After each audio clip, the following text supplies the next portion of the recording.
Well, good morning. We're going to do that again. Welcome. It's another weekend installment of Breakfast Extra. And today we're going to keep it really short. So let's get started. So lately, there's a new kind of conversation happening about Nigeria. It's not in Abuja, it's in Washington. Some American lawmakers are using a very heavy word to describe what's happening here. Genocide. Specifically, genocide against Christians in Nigeria. Now, we know this country is not short on tragedy. I mean, from bandits, terrorists, too many families have tasted grief. But when someone outside your country calls it genocide, that's not analysis. That's an international accusation. And we've seen this kind of thing before. If you guys remember, South Africa, just a few years ago, foreign politicians claimed there was a white farmer genocide, and it trended, it caused outrage, and it even made it to presidential speeches. In the end, however, it kind of like faded away because the facts couldn't hold it up. But for one moment, South Africa wasn't telling its own story anymore. Others were. And that, my friends, is where Nigeria finds itself now. You see, the Senate has reacted sharply. They've rejected the accusation. They're preparing delegations to go and explain yourselves. But let's be honest. As a country, we have a habit. When violence happens, we use soft words. We call massacres clashes. We say unknown gunmen, as if grief has no identity. We bury whole villages without naming who, what, why, or even when. So here's the danger. When a country fails to clearly name its own wounds, others will step in and then they'll name them. And they'll do that loudly and maybe even unfairly. So should we be worried? Well, not really. Not about soldiers landing on our shores, but about something else, our reputation. We should be worried about sanctions, international mistrust. Once a word like genocide sticks to your name, even if it's wrongly used, it's very hard to wash off. And the real issue isn't whether America is right or wrong. Oh no, that's not it. It's this. Have we, as a country, done enough to show the world that we understand the scale of our own pain? Because if we don't tell the truth of our story, someone else will. They'll write it, and when they do, they'll write it in capital letters. That's our prologue for today. Good morning and welcome to Breakfast Extra. My name is Mazino Peel, and of course, we're back together. Judith Atibi is in the studio. Good morning, Judith. How long has it been since we were together? It's been 6 weeks. Has it been 6 weeks? Yeah. Okay. Oh, that's interesting. For like 5 weeks of the show, and I received last week, so altogether 6. Grand. Well, it was about time we kicked Queen out of the place, so it's all good. Tell you what, we're going to have a great time today. We've got all the information you need, so do stay with us. Everything running from during the week up until now. It's going to be a great conversation. Well, conversation-lit show for today. Stay with us. Welcome once again to Breakfast Extra.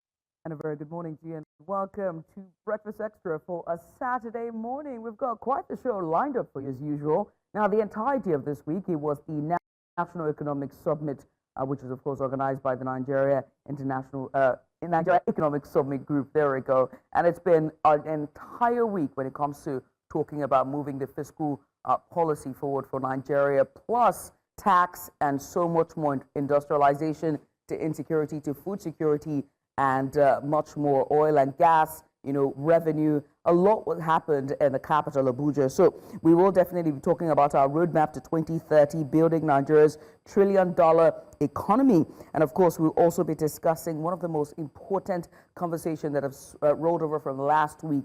And we heard that during Mazino's monologue, and that was on the genocide, or the accusations of genocide of Christians in Nigeria by Washington, D.C. We're going to get into that for our big story inside the 9 o'clock hour. And of course, after that, we've got this explosive 3-series article that was put out by FIJ, which is the Foundation for Investigative Journalism. And it goes just behind Nigeria's prisons to reveal one of the most harrowing stories we've seen in the last week. We're going to discuss that. We have one of the freelance reporters who's FIJ who will give us a bit of insight following that article then also we will be taking a look across from Nigeria, but within West Africa, as one of the most important countries on this side of the world. We'll be having a very decisive elections come tomorrow, and that is Cameroon. We have our correspondent and our reporters live in the country, so they will join us subsequently during the program to give us insight on the elections. Will the longest-serving president of Africa be returning to that office? Is he ready to let it go? Or is it just going to be the same stereotype we see with African leaderships? Only time will tell. And also afterwards for our creative corner, or better yet, our extra special, one of the, another accusation again as brought up, and this time, and a DJ, Tim Westwood, DJ Westwood, we're going to be having that discussion. So it's going to be quite the program this morning. So grab your cuppers and some scones or bread or bread and akara, my favorites for a Saturday morning. Just do a gigi bread, please. And join us. But first, we're going to get started with the dailies, by the way. Yes, indeed. Let's get started with the dailies. I think front and center this morning, first up is the Punch newspaper for a Saturday. So let's take a look at that on your screens there. Thank you very much. Benin Varsities, Nigeria police in NYSC fraud.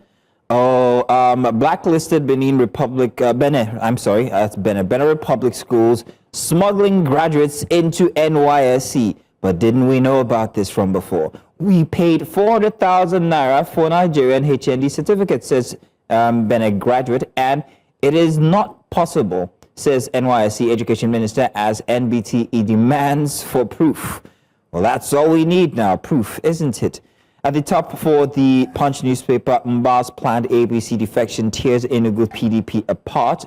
Find out on page 14. Certificate scandal, how President Tinubu ordered ex-minister's resignation. Being vulnerable, one me big brother Niger Esimi says, oh, is it over? It's finished. I never knew. I'm sorry, I was caught up with the rest of the world. God.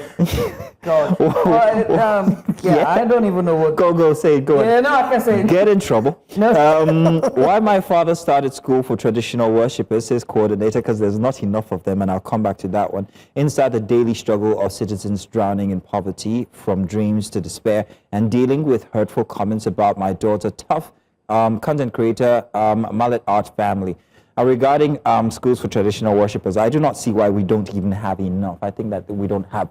I think that we've so embraced Western tradition and Western religion that we have eroded our culture and form of religion. And whether you like it or not, religion and culture are one and the same.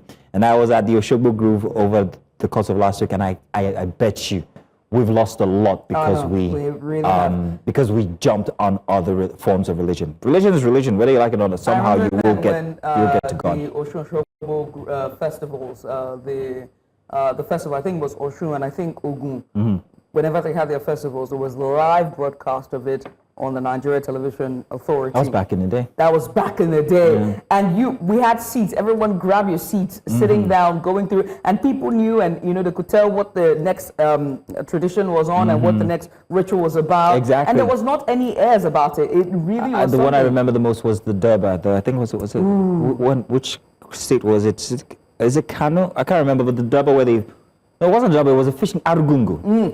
Arugungu, yeah. But that's more of a cultural event. It was a cultural event, but still, I mean, these are the things that we risk eroding when we choose other religions to ours. So yeah, more schools for traditional worshippers. That's a very popular montage where you see them fishing when it's the time for them to with a traditional. Yeah, your age is showing. Go on. Let's switch gears now away from Saturday Punch to the Saturday Independent newspaper. At the very top there of the headmaster, Fubarak commends Tinubu for posthumous pardon, national honors to Kensara Riwa. Others, you can find the story on page 7.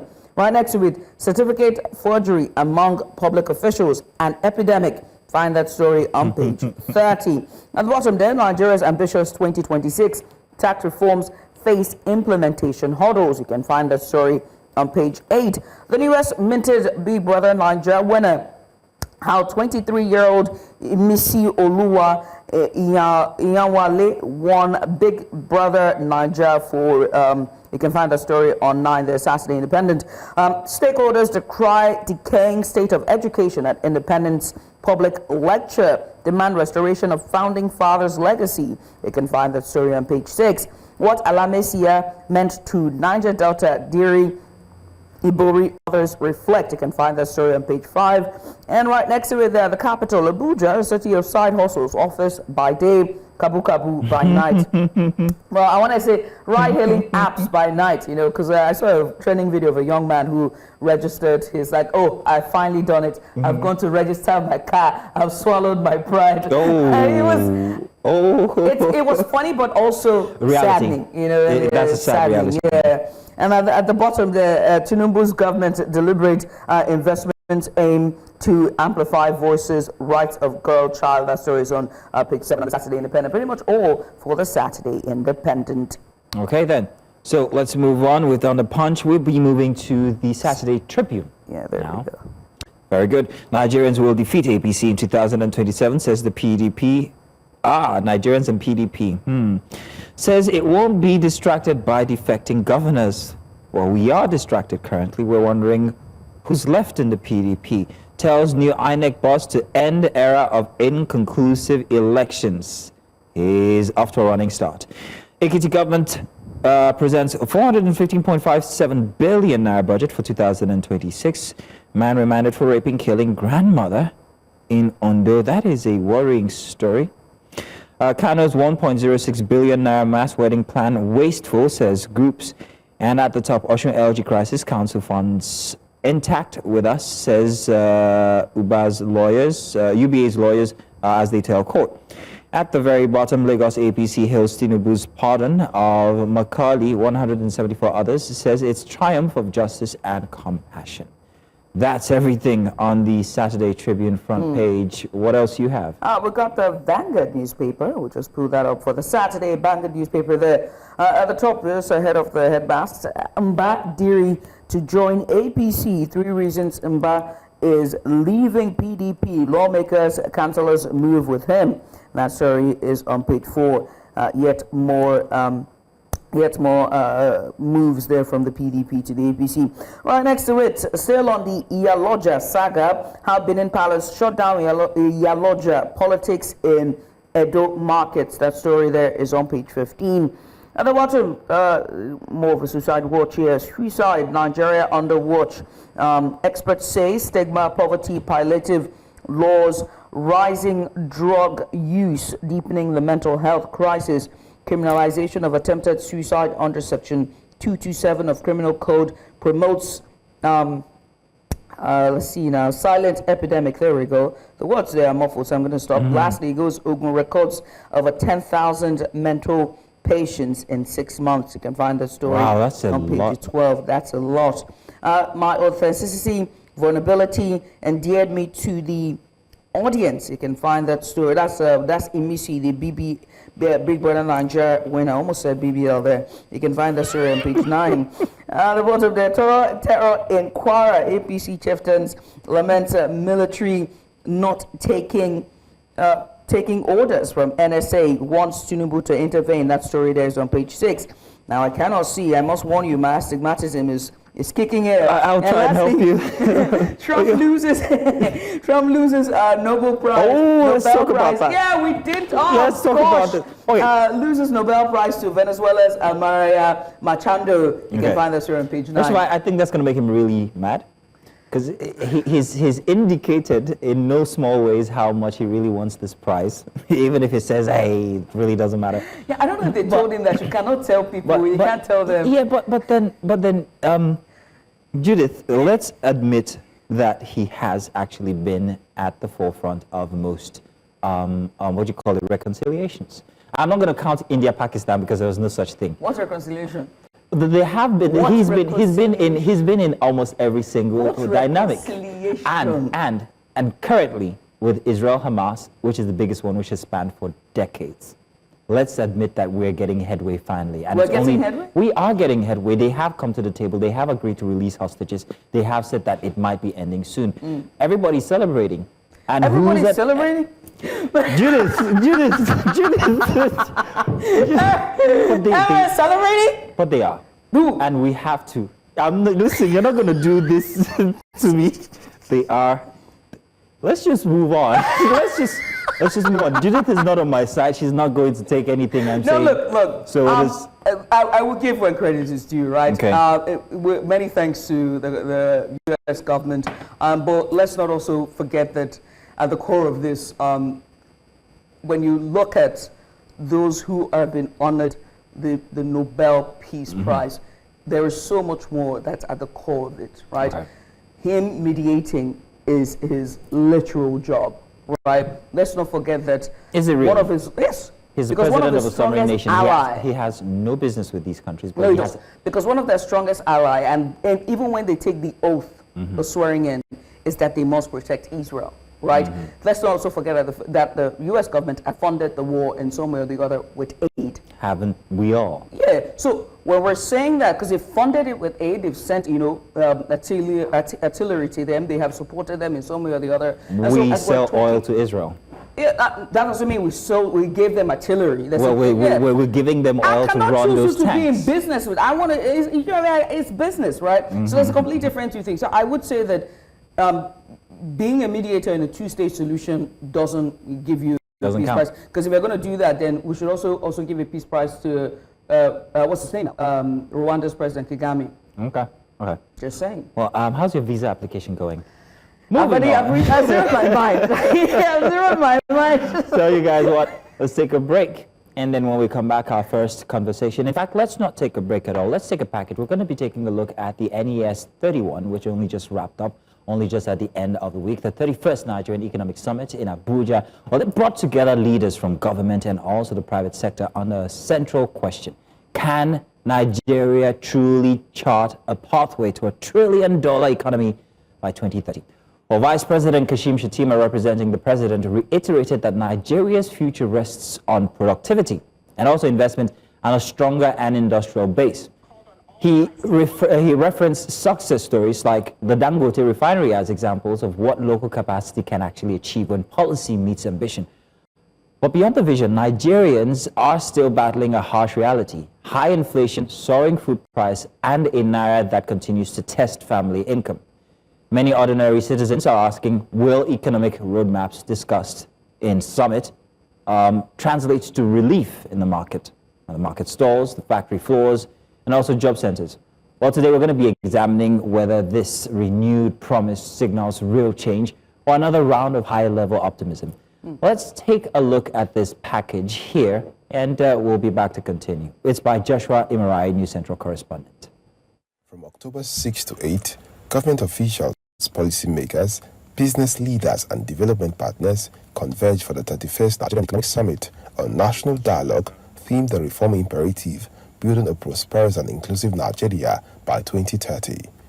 Opening the summit, chairman of the Nigerian Economic Summit Group, Olani Yusuf, set the tone, insisting that the time has come for Nigeria to act with urgency and purpose. For Nigeria, these are moments of renewal, our chance to act with integrity, with urgency, and with inclusivity. Globally, the global environment is shifting.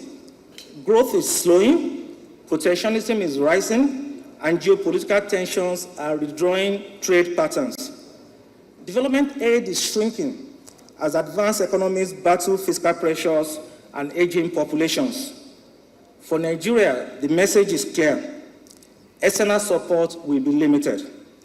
We must rely on resilience, reforms, and the discipline to attract investment, both domestic and foreign, and also to build credibility. Vice President Kashim Shettima, representing President Bola Tinubu, reaffirmed government's commitment to restoring confidence and deepening collaboration with the private sector. A debt of gratitude for staying with us through turbulent tides, for providing insights, for offering criticisms, and for reminding us that our collective goal is not comfort in divergence, but progress in convergence. Whatever our differences, we are bound by the same destination, the duty we owe our people. On day 2, discussions focused on accountability and fiscal discipline. The Emir of Kano, Muhammad Sanusi II, commended ongoing reforms but warned that policy inconsistency remains a major barrier to progress. So take fiscal policy. We have improved revenues. Great. The revenue to GDP ratio has gone up. The debt service coverage has moved up. The deficit is down to 3% of GDP. These are fantastic. On the revenue side, we've done well. How about the expenditure side? The cost of governance, the quality of spending at both federal, state, and local levels. Are we getting value for money for the road contracts we're doing? For the capital projects we're doing? Are we still spending money through the National Assembly? Are we still doing constituency projects? Where are they going to? By day 3, the conversation expanded beyond Nigeria's borders, exploring regional collaboration as the next frontier for growth across Africa. As deliberations ended, participants called for decisive implementation to move Nigeria from talk to tangible results. With the lights dimmed on NES 31, one message resonates clearly. Reform momentum must not fade. It must translate into shared prosperity, sustainable jobs, and inclusive growth. In Abuja, for News Central, I am Joshua Imarayi. There for that insightful report. Now joining us this morning are two voices who are closely tracking the conversations. One is Ademola Adebayo. He's a supply and procurement consultant. He joins us live on the program virtually. Also joining us was one of the delegates of the Nigeria Economic Summit Group, the organizers of the Nigeria Economic Summit, the 31st edition, and that's Dr. Shakiruddin Taiwo. Is an economist and member Nigeria Economic Summit Group. Gentlemen, thank you so much for joining us. We appreciate you for coming on. Thank you very much for having us on your show. Thank you for being here. Thank you so much. Thank you. Let me start with you, Doctor. We have seen, the talks on the sidelines and, each closed-door sessions that was had, and also on the main podium there. For you, how would you summarize this 31st summit and its outlook for the next fiscal year for Nigeria?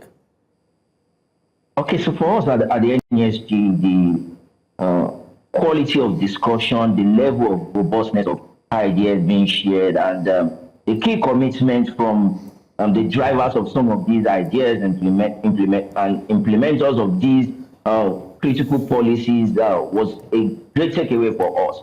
I think in the room, we've actually ensured that we actually stick to our core rules of ensuring that we are good dialogue partners, we ensure connector between all critical stakeholders that sort of drive the development agenda for the country.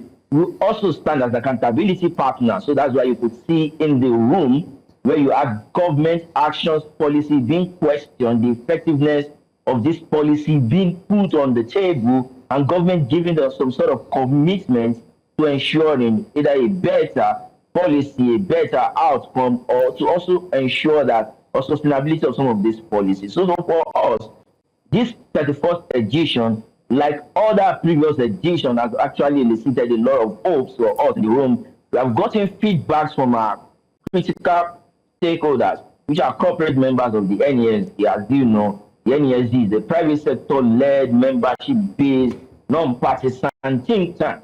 So it puts us that we have a lot of cards on our head. So we've gotten feedbacks from our corporate members who say the quality of discussion sort of aligned with what they have, and for some it's beyond expectation in terms of commitment of government, development partners to driving some of these things. And I think at the top or the peak of this was the position of the federal government of Nigeria that was laid down during the speech of the vice president, where the position of Dangote as a core investment in driving industrialization of Nigeria was laid bare, and also ensuring that all partners also work towards ensuring similar ventures actually come up in Nigeria to also actually drive the collective goals of economic growth and prosperity in Nigeria. So for us at the NESG, we are happy, and I think our Green Book will also put forth some of this position where we would further distill action that is meant for key stakeholders, who are those that will drive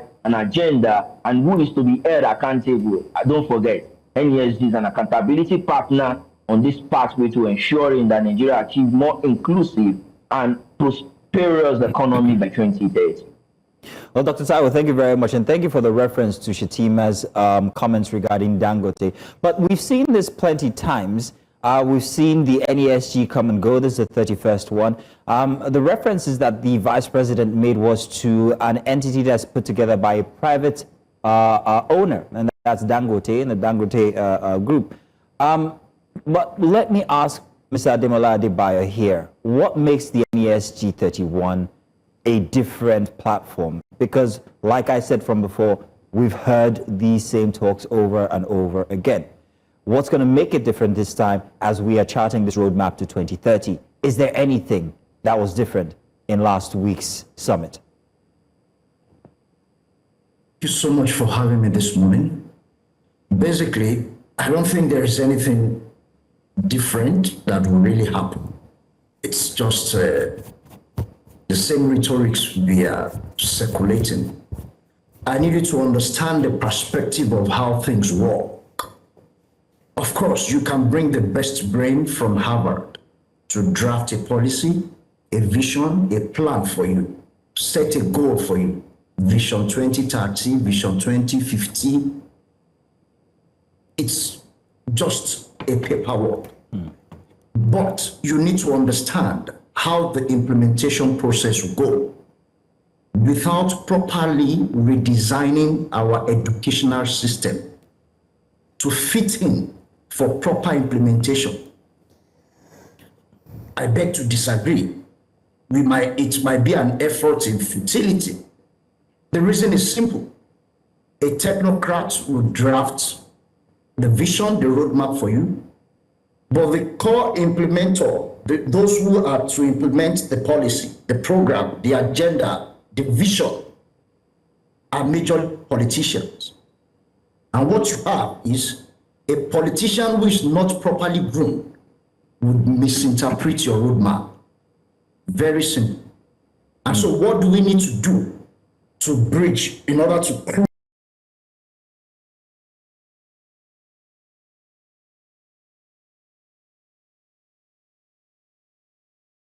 close this gap? There is a gap between the politicians who are to implement this vision roadmap and those who are drafting the policy. So all we need to do is to ensure that we are able to close the gap between them, so that when our educational system is properly redesigned, to make sure that the set of graduates, the set of people we are producing in our educational system can understand the value system of having a vision, having a roadmap that would make our economy $1 trillion economy. Mr. Ademola, So I'm wondering why you picked education as the foundation for that roadmap. Do you think education is going to help the discussion, the struggles with when it comes to joblessness, when it comes to failing businesses, when it comes to inflation and hunger now? Why start with education? Yes, I start with education because if you look at the process through which people get to position of authority today, the bedrock of any successful economy today in the US and the UK, make your findings, you would see very clearly that what makes people jobless, hopeless, not having vision is because they've not been properly trained. The system is not properly designed to accommodate everybody. And so when the educational system fails, it brings a failed economy in general. Now, how do we tackle insecurity? There are people today still roaming on the streets, children on the street, not having opportunity to go to school. Nobody cares about that because we don't have a system structure that could close the gap. And we care less. Why? Because we feel, oh, not everybody would not go to school. I beg to disagree. I beg to differ. Right. Everybody should go to school. Now, it will reduce unemployment. It will reduce the level of insecurity because most of these children don't value life. Some of the things by the grace of God today that we are privileged to understand and to know that you don't treat other people badly. Some of us got to learn those things while we were in school. Okay. But today, what do we have? A collapsed structure completely. I was visiting a state very recently, and I saw that some students are not motivated to go to school. And I asked during one of the charity programs, why? The teacher told me categorically that we have to beg them to come to school. And sometimes they only come during exam period. Okay. Half-baked graduates. Right. So what are we going to produce? Okay. Unemployment will ravage the entire community. Right. Let me quickly bring in Dr. Taiwo into this discussion, shall we? Doctor, you're an economist, and one can always link, as we're channeling or charting our course to the Vision 2030 and industrializing our economy, or attract investors. One thing that's at the forefront is skilled workers, and we can also argue that education, or the quality of education in this part of the world, is somewhat shoddy, or I don't know the adjective to best describe it.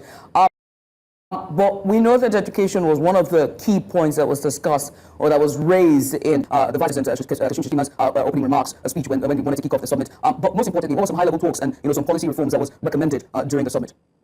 Thank you very much. So I think I just need to take a position here of what the Nigerian Economic Summit stands for, and what are some of the previous of success, policy success that Nigeria is sort of enjoying today, that a lot of people are not aware it comes from the sort of structure that the NESG have operating and on the floor of the Nigerian Economic Summit. The first is on the Nigerian telecommunication reform.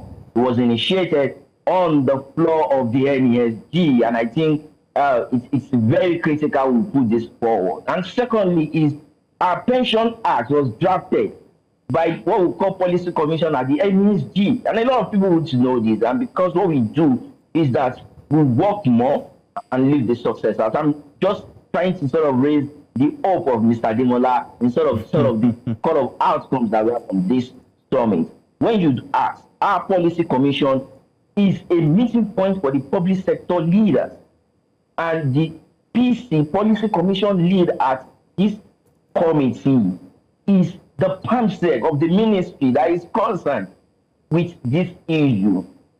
So, and it tells you that we have the private sector leader as well. So it helps for policy interface. So what I will tell Mr. Demola is that watch out for the next step after it. Not supporting the government. As you know, we are private sector think tank, and we ensure this. And I think on the quality of education, if you check our job reports that was launched on the floor of the summit on the first day, and you would see how the NESG is actually providing a sort of strategic data and evidence-proved approach to addressing these issues. And what we have realized is that instead of just creating an helicopter overview to say, oh, we have skills problem in Nigeria, there are core questions that we actually ask in this report. What type of skill? We have to be specific. What type of skill do we need? What sector needs this skill? What is the current skill gap? What are core things that are needed to be done by government, by private sector?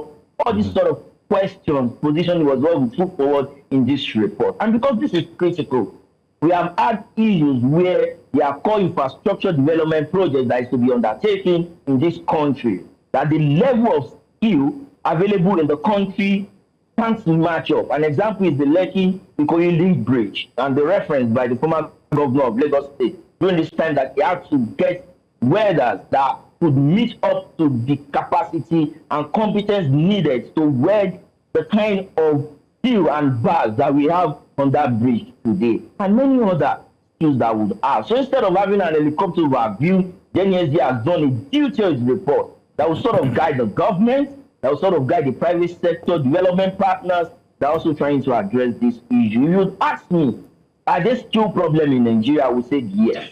But do we just say there are skill problem and this? No, we need to ensure that we are systemic in addressing this problem. There are some of these problems that can be addressed quickly in the short term, which we have identified in this report. There are some that are medium term that need more integrated, multi-stakeholder approach.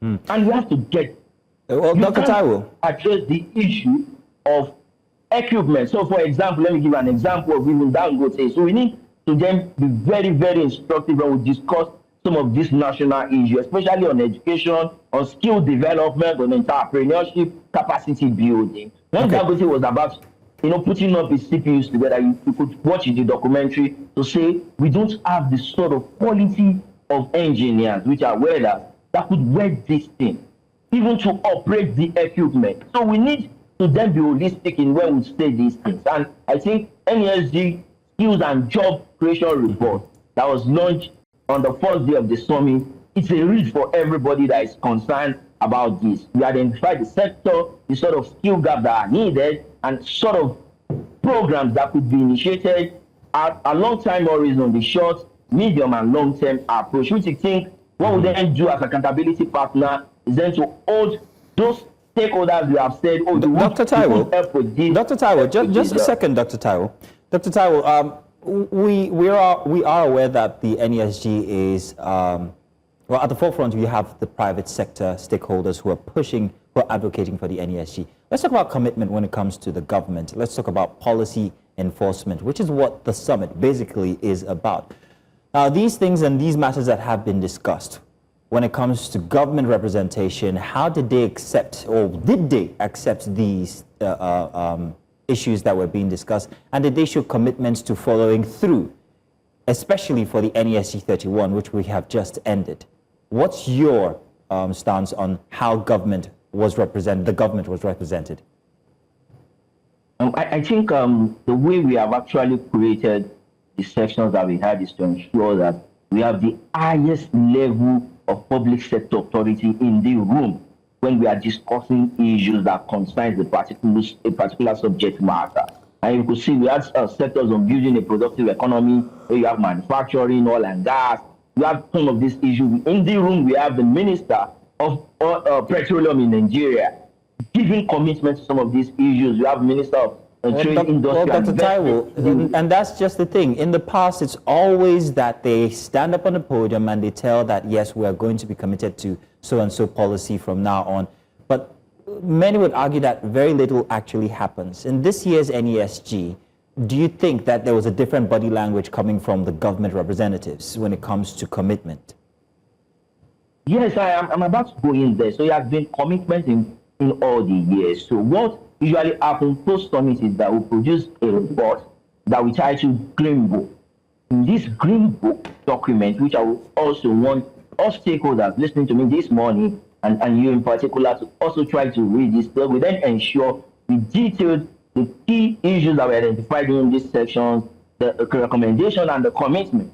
And at the back of every page is that we have action plans. So, and for every government, especially at the highest level of policy making in Nigeria, there's usually a letter from the Ministry of Budget and National Plan, which is the partner in organizing this event, annually requesting for this Green Book in order to guide each ministry's commitment that have been made at the summit. And we see a lot of them reflect in most times in our national budget for the next year. So which we watch out, and I've told you we are accountability partner that also follow up to say, well, I think we have missed this. And we have been doing this all over our time. So there are a lot of things that have happened at the summit that we have ensured we track. And if a commitment at the last summit were not made and we have another one and the minister is in the room, the first point the moderator asks is to make the commitment this last time, and you have this. Aside from commitment, you move to implementation. And I think this Green Book ensures that we're able to track commitment of government that have been made as a section. We follow up to the government. And I've mentioned that we have policy commissions. The policy commission take this report and provide white paper that's submitted to the ministers and the council to follow up. Okay, all this we do. Okay, then Dr. Taiwo, to get to the next one. Thank you, Dr. Taiwo. Let's switch to Mr. Ademola now. About this Green Book, do you agree that this is always the format that is taken by the government? Do you agree that the government response over the past many years maybe has been lackadaisical, or anything has changed this year? What do you think, Mr. Ademola? Thank you so much. Well, what else can I say? Other than to just look at Mr. Taiwo personally, I was smiling when he was talking. Possibly he's not living in the same Nigeria I am living, or possibly because as an expert in this field, is not open for feedbacks from the public. I'm in this country, I'm feeling the pains of our people. And I can tell you categorically regardless of the validation you get from any minister. Majority of the ministers anyway, they are politicians. They can build a skyscraper in less than a minute if you want them to build it for you. But it is left to you to either take it from them or you double check your information. Going by the pension you mentioned, just let me quickly touch on that. I have an uncle who is late today. As far back as 2016 to 2017, we've not been able to claim his pension from the Nigerian Customs Service. I'm giving you a feedback live of whatever reform pension has done to us. Kudos to the work done. But I think you should be open to some kind of feedback that would make you understand if truly on the level of assessment, these policies have really worked. I'm a telecom expert as a person, and I know what's been done regarding the telecom sector. Fairly speaking, yes, a whole lot of job has been done regarding the policies, but hey, we still have many more grounds to cover. However, speaking from the angle, we have corruptions to tackle, issue of corruption to tackle. We have issue of insecurity to deal with. These are part of the challenges we are facing. And we have the issue of lack of the right people in the place of authority to take decisions and to follow through those decisions. You can make any policy, bring out any roadmap. If it is not well educated, I could remember very vividly when Donald Trump came for the second time. He said clearly, all NGOs, activities of sending money to Africa, reliefs fund, reliefs material, stop. All right. And we understand what happens to most of the NGOs in Nigeria, which you and I know some of the things that are going behind back doors. So, way forward, how do we tackle these things? Should be one of our priorities in setting those goals. Setting the goal is not a problem, like I said. Having those roadmaps, policies are not the problem. But how do you follow through to ensure that it is successfully delivered? Right. Otherwise, it's just the same rhetorics of rebranding policies. And I mean, I was at the Tinkan Island some few years ago. The same work the Nigerian Customs Service are doing is the same work the Standard Organization of Nigeria are doing at the same Tinkan. What a shame. Let's no clear description of separation of responsibility. Right, but to be fair to the NESG, when it comes to implementation, they can only, they're a think tank organization, and their job is just to recommend policies. You know, they are, one would say, you know, the scholars who sit behind and critique and prefer solutions. And I think the bulk of that implementation lies very solely on government and the right, you know, the right parasol to implement those policies. But let me quickly bring you, Dr. Taiwo, into this discussion and talk about one of the most debated issue, and that was also raised during the summit. I think one of the high-level discussions there was on the new tax policy, which will be implemented in 2026. Although, you know, Dr. Taiwo Oyedele has also said that, you know, the taxation is good. You know, he's also said that it wouldn't be so cumbersome on, you know, small income earners or low income earners and SMEs. But at the core of it is to simplify, but most importantly, you know, generate revenue for the government. But one has to talk about, but there's also been criticism about this policy or this policy that will kick into effect in 2026, I beg your pardon, that the purchasing power of Nigerians are low. And so when you add tax rate, you're only just widening the poverty gap. Do you agree? So what I would say is that, I also need to put this forward. Thank you very much for standing in for NESD. This probably will have been my intro. See, what we do at the NESD is to ensure we recommend the government to follow up and among others. As you know, the Secretariat of the Presidential Committee of Tax and Fiscal Reforms resides at the NESD as well. So we are part of this process. And what would actually ensure some of these, ensuring that we did a widespread stakeholder consultations at the academia, the informal sector to come around it. First is that for any reform or any policy change at the sectoral level, the first layer or the first phase will be very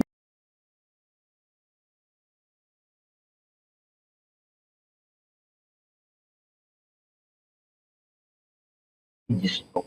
So, and these are the kind of disruptions that we have now, the kind of response we have from people, the sort of uncertainty to how the tax will affect them. I think Mr. Yedele has been doing his work to actually communicate to the people to say, oh, this is the level at which it will affect you, and among other things. So, what is that?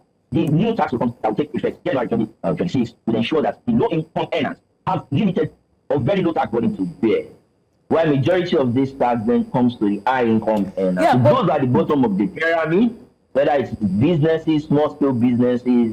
What they just need to do is to ensure compliance. And Right. I think that is the issue. Dr. Taiwo, I'm sorry to cut you here, but I do have to bring this to fore, right? I remember a report that came out, I don't know if it was in 2019, but one of the things that they saw was that, the downfall and the kurukwe or the keke drivers, the public drivers, were already being heavily tasked by, the unions that were at their bus parks. Every bus stop, there's somebody there taxing them. Now, where that money goes to is where we don't know.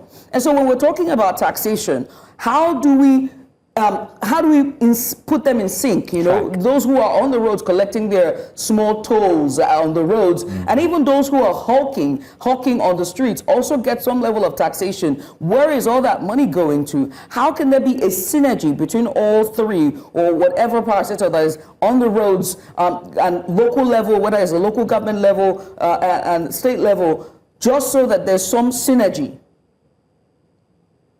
As a private sector advocacy, your initial concerns around the informal tax by non-state actors are what you have raised in a lot of our reports. So we are also with you probably on it. However, when you are executing a reform, you have to start from somewhere.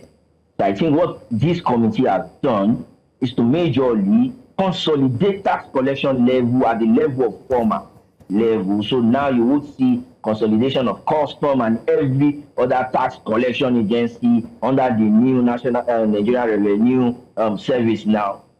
What it then means is to say no one collects tax from like what we have operational in other developed countries, where you have one revenue collection agency, every other form of comes under it, so it's able to do. Then I think if that is done, they then have to then understand that tax collection is sort of let me say it's a concurrent, under Nigeria's concurrent legislative list. The federal can make their charge, the states could make, local governments will also collect their own tolls and fees, among other things. That then becomes the next level sort of challenge or next level tax to put on the table of this committee to say, can we then ensure that a bus, whenever he moves away from his terminal in Lagos and is going to Kano, there's nobody that's going to stop him on the way until he gets to Kano. Do you know, a World Bank report in 2019 actually stated that it's more expensive for a cargo to leave Shenzhen in China to then bed at Nigerian Tinker port. It's less expensive than for that same container to move from Tinker port to Kano. That it pays closely around 90 taxes on the road that are undocumented. For private sector, Dr. Taiwo, you're absolutely correct. Dr. Taiwo, you're absolutely correct. And this is exactly what we're talking about. Especially the Vice President even said, emphasized on public-private partnerships. That was one big thing. But I'd like to ask Mr. Ademola whether he believes that the government is willing enough at this time to actually remove all this bureaucracy, all this policy inconsistencies, remove the barriers so that private partnerships will actually begin to thrive in Nigeria. And I'm hoping that Mr. Ademola will be a bit more, maybe, what's the word, positive this time. I'm wondering, is there any positivity to look out for? He laughs. Well, thank you. Well, I don't know if you are in Abuja or you are in Lagos, whichever part, or in Kano, or in Kwara State. But as for me, I don't think there is anything the government can do regarding the bureaucracy that is causing an hindrance for free flow. Well, what about in matter of suggestions? If the vice president is advocating for this collaboration with the private sector, what could you suggest in terms of policies or policy inconsistency removals that could help that process? Okay, what I would suggest is, to start with, let's take, for example, Abuja market. You go to say market in Abuja there. Before now, we don't have the wheelbarrow pusher having to pay tax or any form of charges. But today, they do. And so if you go there, they need to get some new levels of ticket for them before having access. So what I would suggest is, see, let's put this paperwork on a clear table. Let's come to the round table and see how these policies will work. Brilliant policies have been made, but in executing them, how do we go about it to ensure that you don't cause more havoc to a common man? You don't wreck their average living to become an entity on the street. It's simple. We all see them, we all know them. Let's come out and address the bottleneck in between the decisions and the implementation process. And largely, it is to those who are implementing the process. Bringing private sector on board to partner and make sure this thing goes smoothly. Fine, brilliant idea, and the support. But you all know what politicians do. Bringing them on board is just to hear from them. Whatever resolution, whatever agreement made would never. We've seen it in the past. To an extent, if they try at all, they will implement 40% of it and make the entire thing look very, very funny. Like your suggestion, well, it's good, but we'll try and pick one or two things and just do it just for the sake of doing it. Right. Because we are not real to ourselves and we are not telling ourselves the truth. So if you don't want to do, you don't do. But if you want to do, there's no value. That's why you can easily go through a screening and become a minister without a certificate. Doctor, okay. All right, so let's be real for a second here. There was a viral video that we saw from a podcast by Nairametrics where one of the business owners, I think for Real Fruits, she's the owner of Real Fruits, and she was naming, states that she has seen in her course of business that have been sort of instrumental when it comes to establishing her business in those states. And she named Ogun State and a couple of states, and how easy it was to do. The ease of doing business policies were so easy, the state would come in and try to support. And so I have to ask you, in your findings and as economist and at the group there, what are the actual barriers that you have identified? And what are the resolutions or recommendations you have made for those states individually? Because I think that when it comes to private-public partnership and collaboration, it always boils down to the states. Thank you very much. So I would just like to also advise Mr. Demola, and maybe to get his contact, that when we are having some of these public-private dialogue sections, we're able to invite him and share some of this opinion. I think the most recent public dialogue industry leaders meeting of the PEBEC, that's the Presidential Enabling Business Council of Nigeria, that was held at the Summit House in Lagos, and we have businesses come, and some of these issues that as raised were mentioned there, those that are at the level of the state. I think they address them, that in the room Commissioner of Industry Finance at this state level to also address some of these issues. Some of these issues has to do with issues that is put under freedom of association and some of these clear issues that are non-state actors actually engaging. But the core issues that we know is that are big on the table is infrastructure. On infrastructure issue, there are key studies that have been done to identify those infrastructures that could come under quick fix, and we think government on their side have been working on it. We'll keep on the advocacy of ensuring we'll keep repeating our policy. Those that have been done, we'll tell them you have done this. Those that are done at the level, we'll ensure to tell them some of those things that needed to be done again. So also on the issue of bureaucracy, red tapeism in government, I think a lot of states have addressed this. It is easier now getting licenses in some businesses than the other, though these are sector specific, which we are sure about. So to get businesses quickly started, we know the CAC is doing a lot to ensure that businesses are registered in record time. At the state level, licenses, permits that need to be collected. Also, when you pay to the right government agency through the state level revenue service agencies, you get this done and you start your businesses as quick as possible. Those issues that Mr. Demola is reiterating around the issue of activity of non-state actors, that what we are telling the government, how can you do this to ensure that activity of non-state actors are not affecting best performance among others. Well, okay. It's clear, Quebec is doing a lot. Well, we have small, let me just end. We have small clean courts that are established around 17 of the 36 states of plus FCT in Nigeria. What the small clean court does is to Dr. Taiwo, apologies, but we did get your submission there, but we have run out of time. It is the top of the hour currently, but we have had quite a robust conversation from both sides, both on the side of the NESG and also from, let's just say a public stakeholder like Mr. Ademola. I want to say thank you to both of you for your opinion and also clarification of some of the matters that have been discussed. Thank you both very much. Thank you very much. You're welcome. Dr. Taiwo, no problem. I look forward to getting your invitation, but be sure that the room will be very hot that day. Thank you. Well, glad that you guys have that commitment. Of course, bold displays of testosterone. Thank you, gentlemen. Let's go on a short break, shall we? When we return, we'll bring you the breakfast news or breakfast headlines. Stay with us. Don't go anywhere.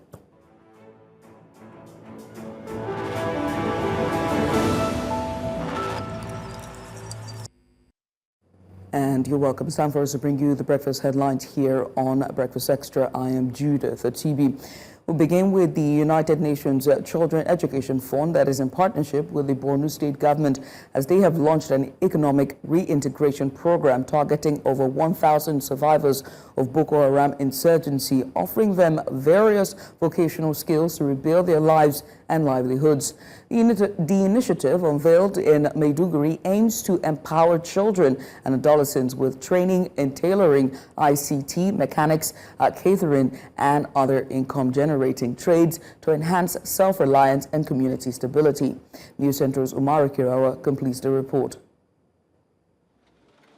Mastering the Art of Tailoring by Zainab Mustafa, a survivor of the retrogressive Boko Haram insurgency in northeast Nigeria, which has spanned over a decade. She can now cut and stitch clothes, a business venture the young girl is happy learning. The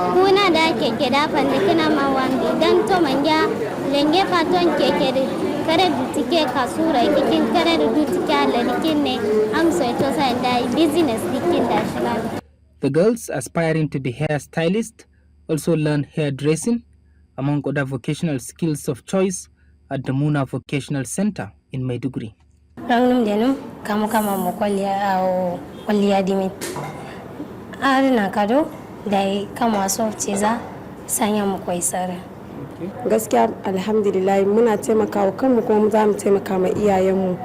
Available statistics by the United Nations Children's Fund UNICEF revealed that Nigeria lost a staggering $10 billion over the last 10 years, figures that have raised immense concerns. We appealed to all partners to come and help.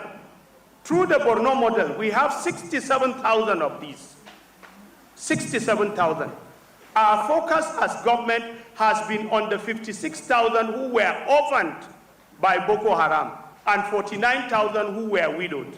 We are working on this programming with UNICEF, UNODC, and UNDP as a consortium to support Borno State in addressing the issue of insurgency. Each year, over 1,000 of children will benefit from these institutions, gaining practical skills that open doors to employment and livelihood.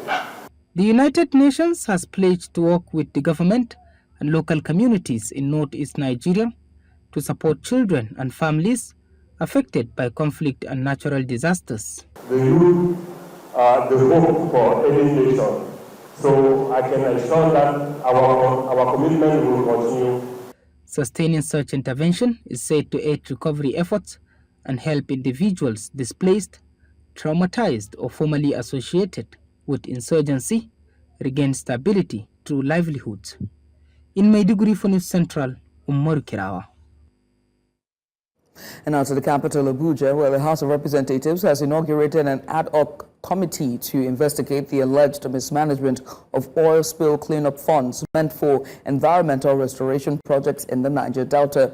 Speaker of the House, Abbas Tajuddin, represented by the Chief Whip of the House, Usman Kumo, charged the committee to thoroughly probe the factors responsible for the poor handling of the cleanup process. He urged members to criticize or scrutinize how funds were utilized, assess the competency of those managing the projects, and ensure accountability in the entire exercise.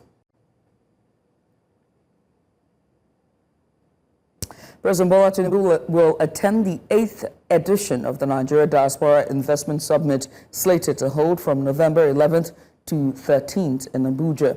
The announcement was made on Friday during a press briefing by the chairman and chief executive officer of the Nigerians and Diaspora Commission, Abike Dabiri Irewa.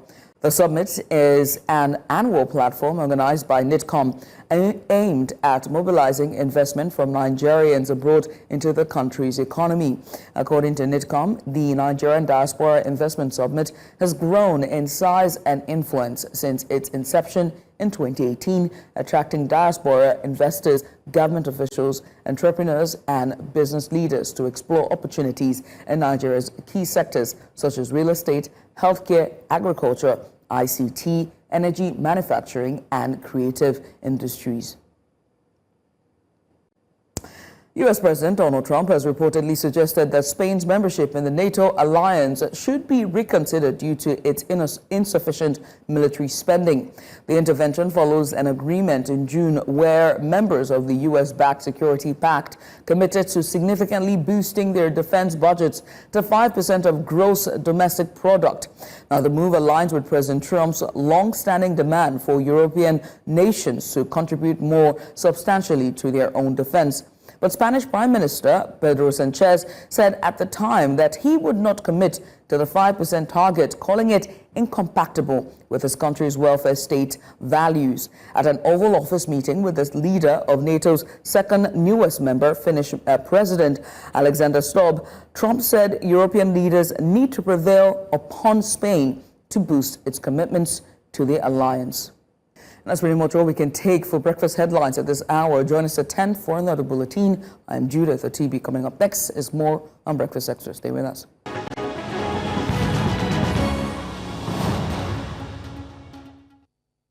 Welcome back. It's still Breakfast Extra, and of course for a Saturday edition, we've got great topics here.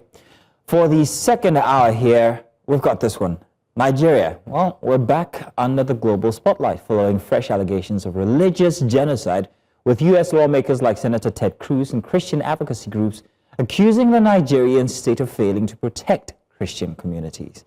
CAN points to years of deadly attacks in Plateau, Benue, Kaduna, and also Taraba, calling it a systemic extermination.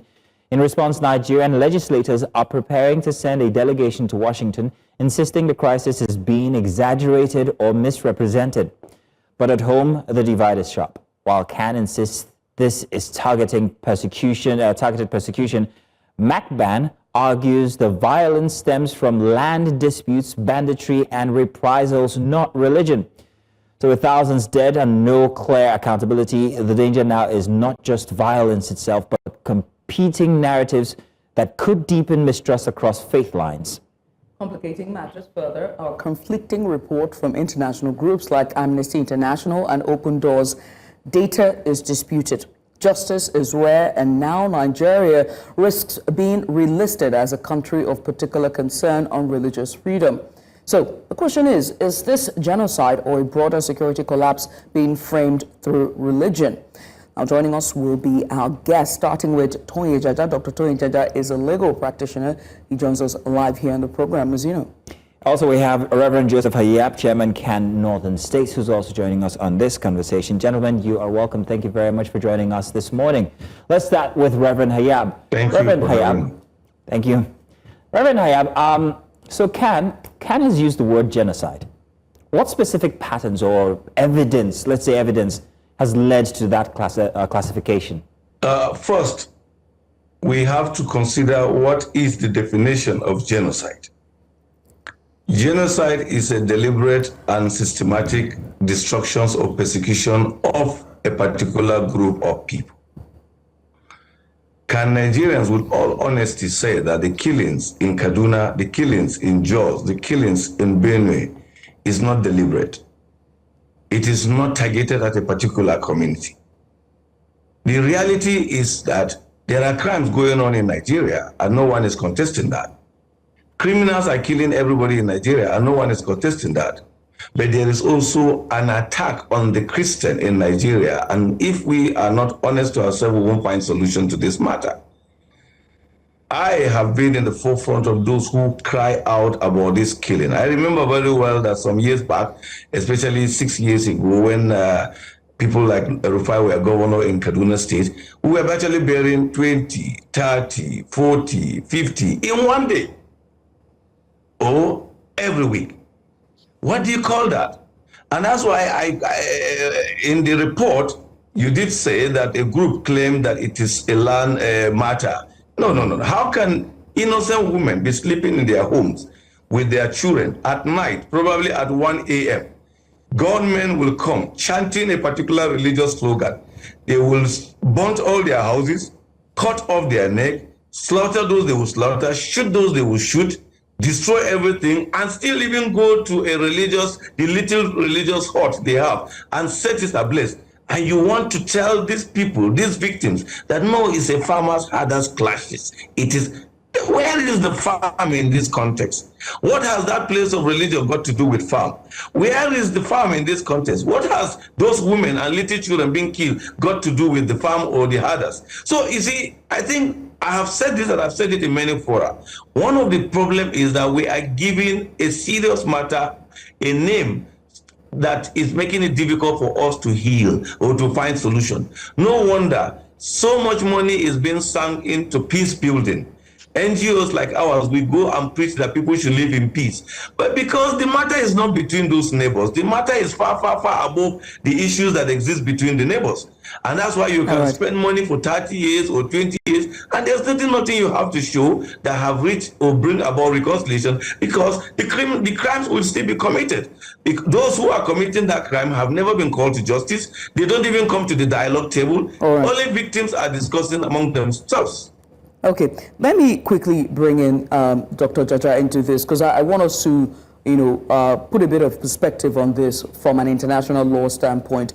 Now, Washington, D.C. have said that this genocide has for years been happening, and it's sort of like overlooked by the Nigerian government. It's happening in states like Plateau, mostly in the Middle Belt. And so I have to ask you, from an international law perspective, what separates genocide from communal violence and terrorism? Or terrorism? Okay, so the U.S. Congress passed a law. We went on a study visit to the U.S. Congress in 2016.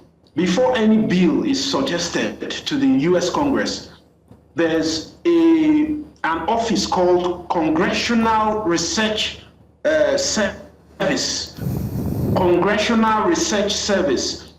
They do a background research to provide empirical evidence that there is really a problem before they suggest any bill.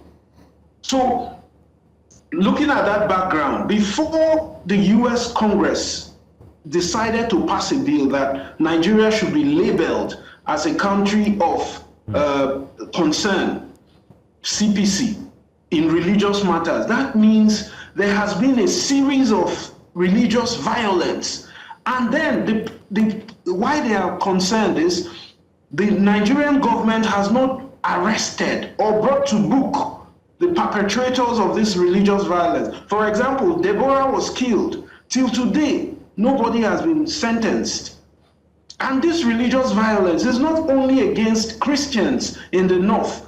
There are factions within or segments of Islam. I lived in the north.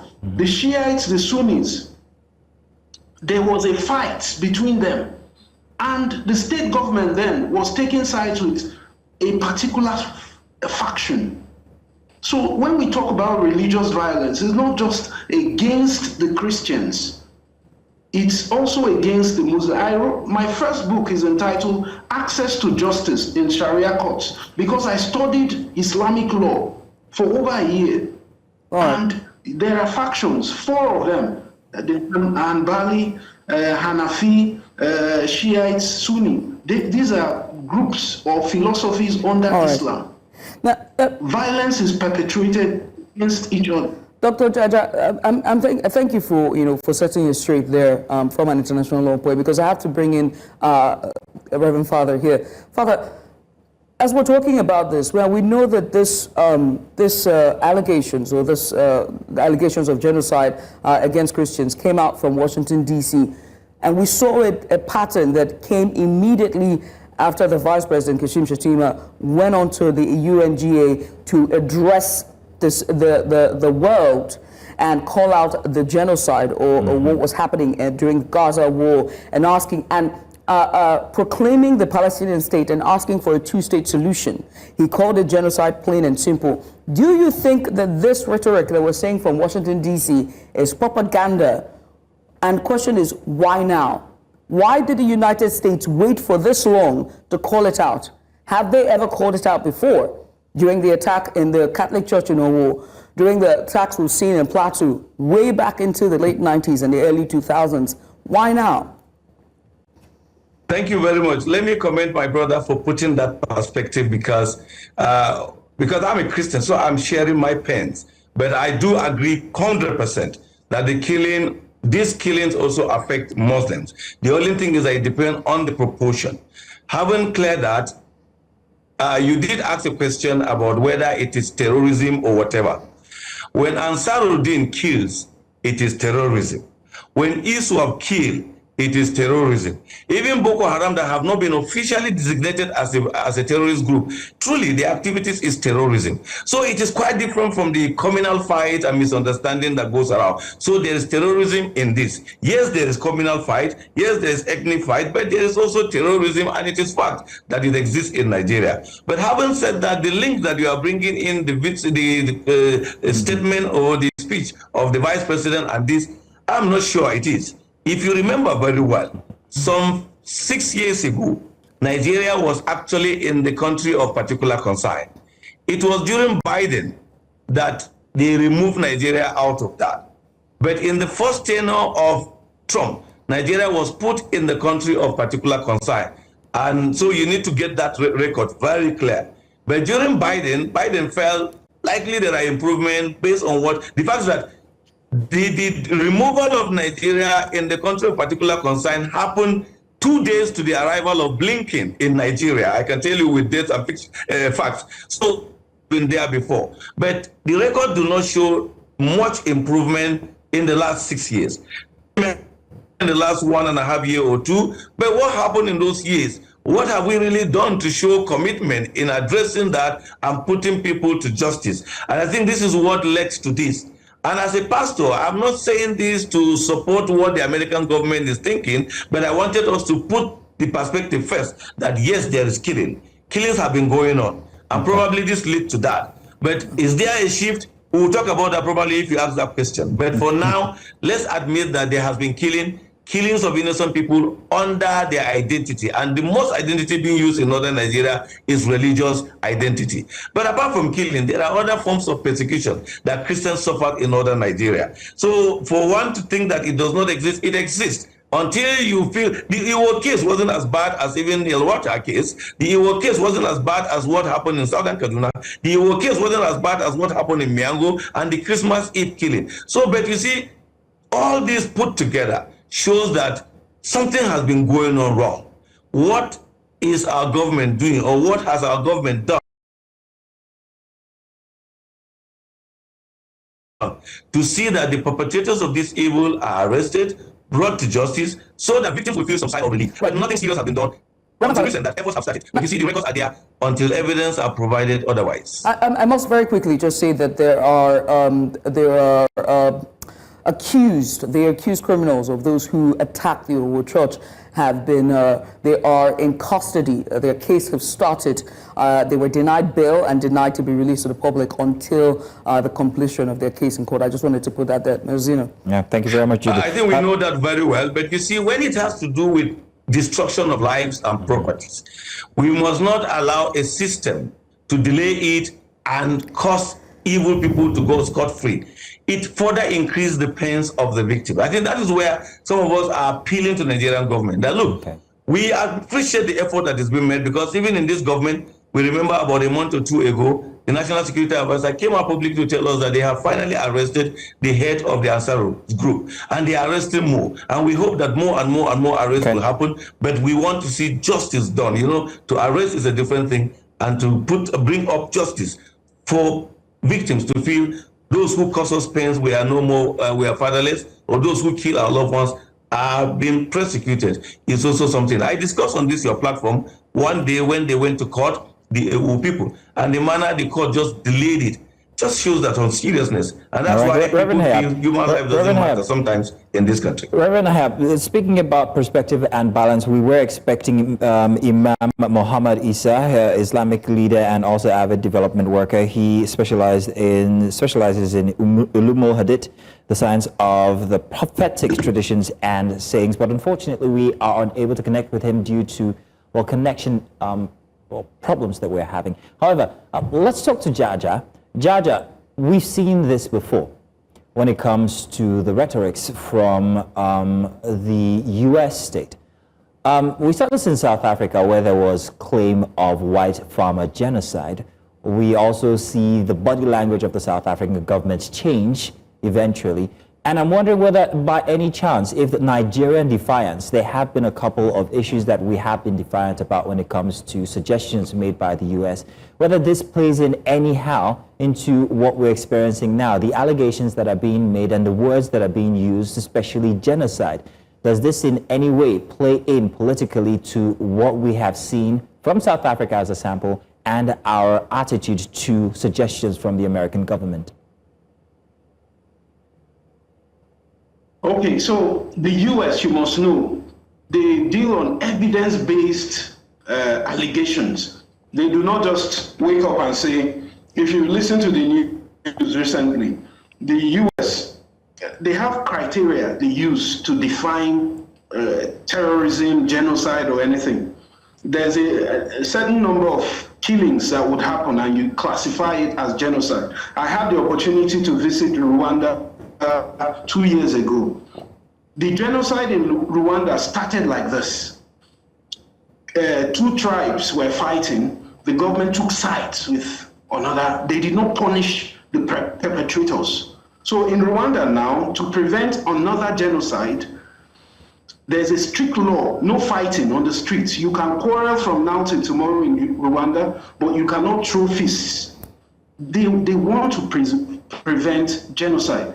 The US and UN, they have a quota for security personnel. They said in every country, the ratio of citizens to policemen should be 500,000 per policeman, or is it 5,000? Now Nigeria currently has only 500,000 policemen for a population of 240. So using that indices, that means the government cannot provide security of lives and property according to the UN standard.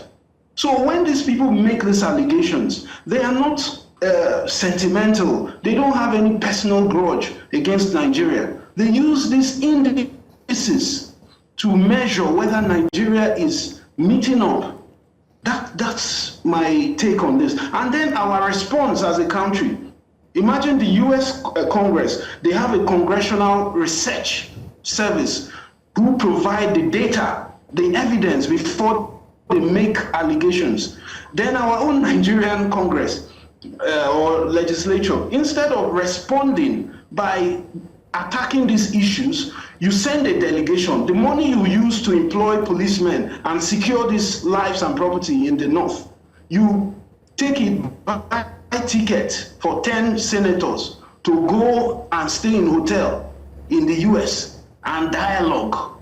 They are not asking for dialogue. They are asking for take action as a government. Bring perpetrators of religious violence to book. You now use that money to book flights and book hotel. Tell you what we're going to do, Jaja. Jaja, tell you what we're going to do. Jaja, I would like to discuss with you the implications of the comments made by the American government on the Nigerian, the way we're perceived in the international community. I'm going to do that after a break. But we are going to be letting Reverend Hayab go and also introducing another guest when we come back. But gentlemen, thank you very much. Jaja will be coming back with you to, talk about that very interesting bit there.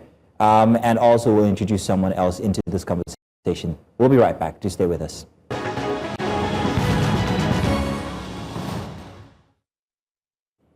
Welcome back to the Breakfast Extra here, and still having conversation with our guests on very interesting, allegations made by the United States government over allegations of genocide in Nigeria against Christians.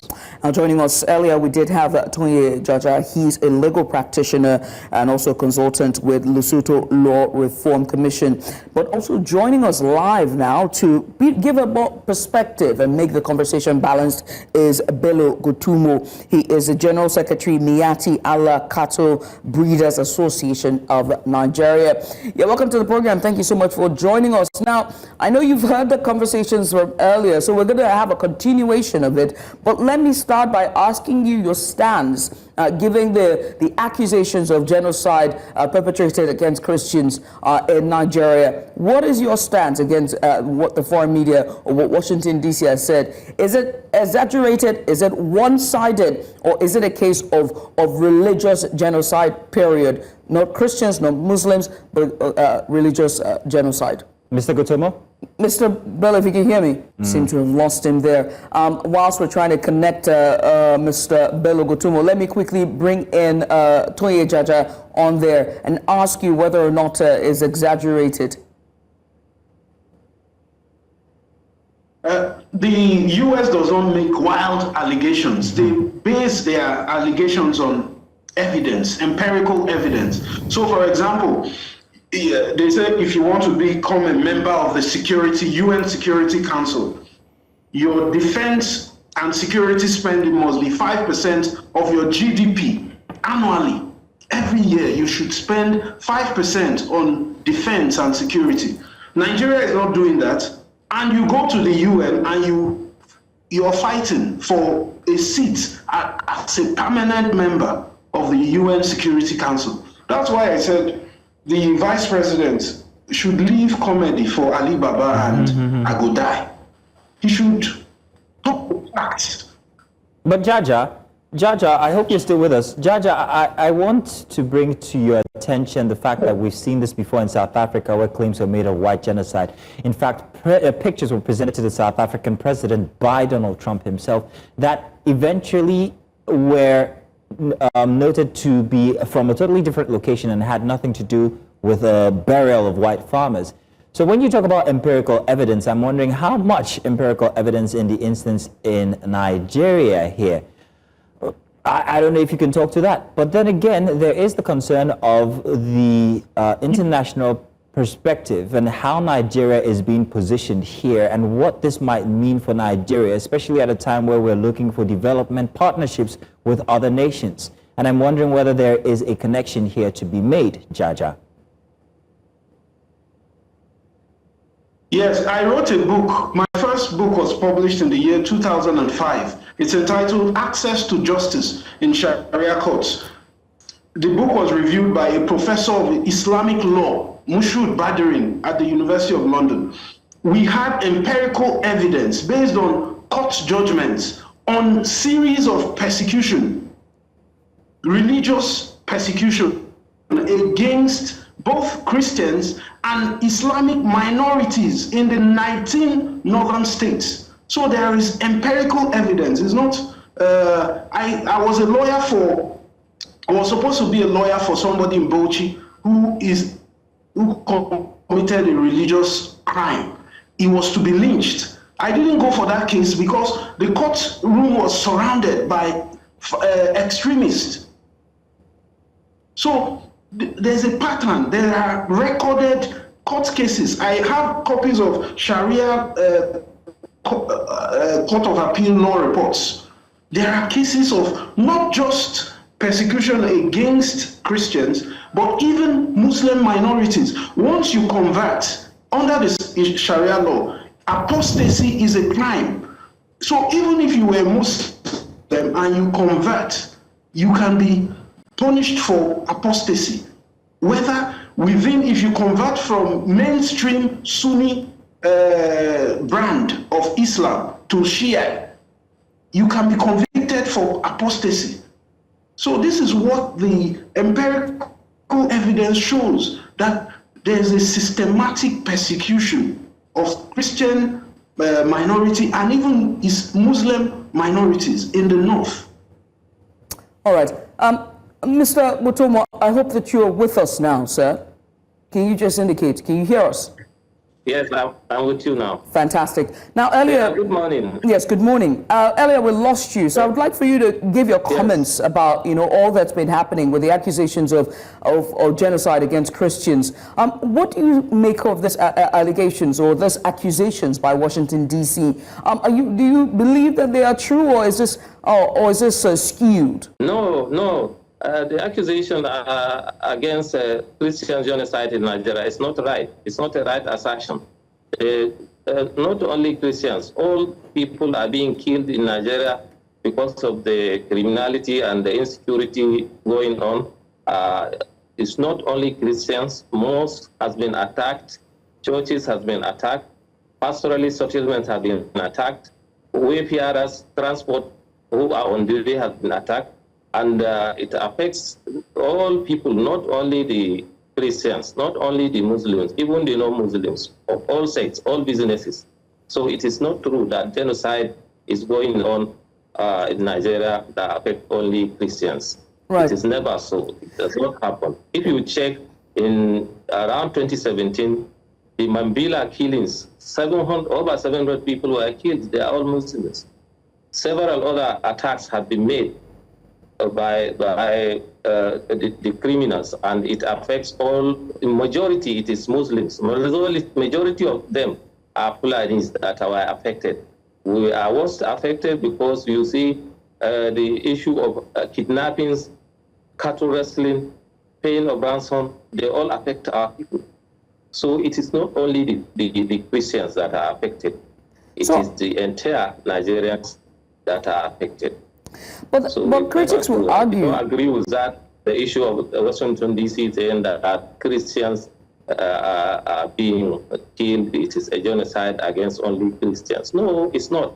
It is about criminality. It is about sometimes ethnicity, sometimes about impunity. It's just a competition over the economic space and sometimes a competition over survival of resources. Mr. Gutomo, so those are the things that are there in Nigeria.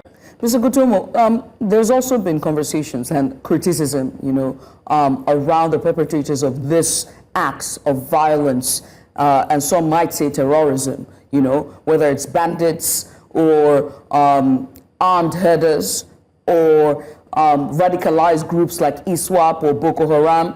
They seem to be of one particular leaning, and they argue that those crimes are perpetrated, from one leaning. What would you say to those arguments, and why has authority figures or even the right elder statesmen or even state government or right parastatals not been able to curb radicalization of the North that we've seen that has grown exponentially in the last years? Yes, really. The level of criminality has grown radically in the North, but you cannot alienate it. You cannot say it is one group. Criminal is a criminal. He has no religion, he has no tribe. So among the criminals, you find all tribes in Nigeria. Recently, on the 1st of that last month, 10 pastoralists were killed in Shagari local government when they were passing with their animals, just by ordinary villagers that just feel that they were offended they were affected by bandits. They feel to revenge on an innocent Fulani people that are rearing their animals. They killed 10 of them, all of them young boys under 20. Only one person is not even a Fulani man, he's a Torek. He was killed among them, is an elderly person, just because he has animals. So you see, this criminality has a lot of, there's a lot of issues in it, impunity, and maybe some weaknesses from the security, because so many groups of people are taking laws into their hands. Why should they take laws into their hands? A lot of arms and ammunition have circulated with these bandits, and you don't know how they get them. Because I know in our villages in Nigeria or in pastoralist settlement, nowhere you manufacture AK-47. Where do they get them? Where do they get the motorcycles they run on? How do they operate their phone calls? How do they get all those logistics? So it is a big thing there that we have to stop making allegations against each other. We have to unite. Security is a general thing, and we have to cooperate and fight against it.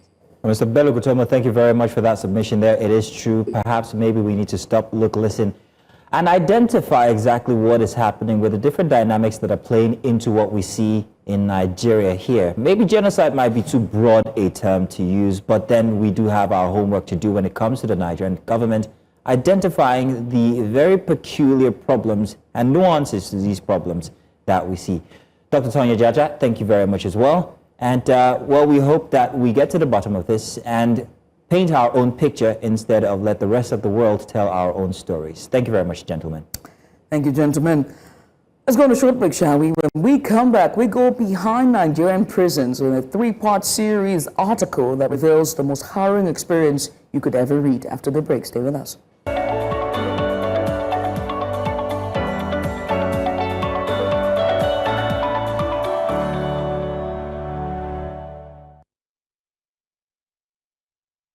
Hey, welcome back. It's time for us to get into our big story for today. A very disturbing investigation has laid bare the hidden horrors inside Nigeria's correctional centers.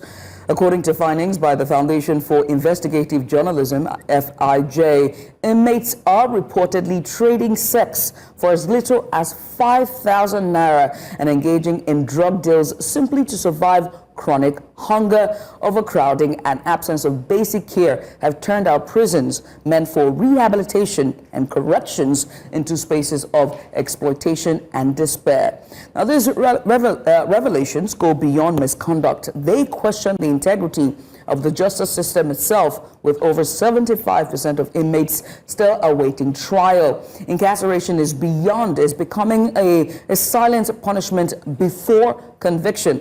Now, if ignored, these crises could return to society in the form of trauma, hardened criminality, and human rights collapse.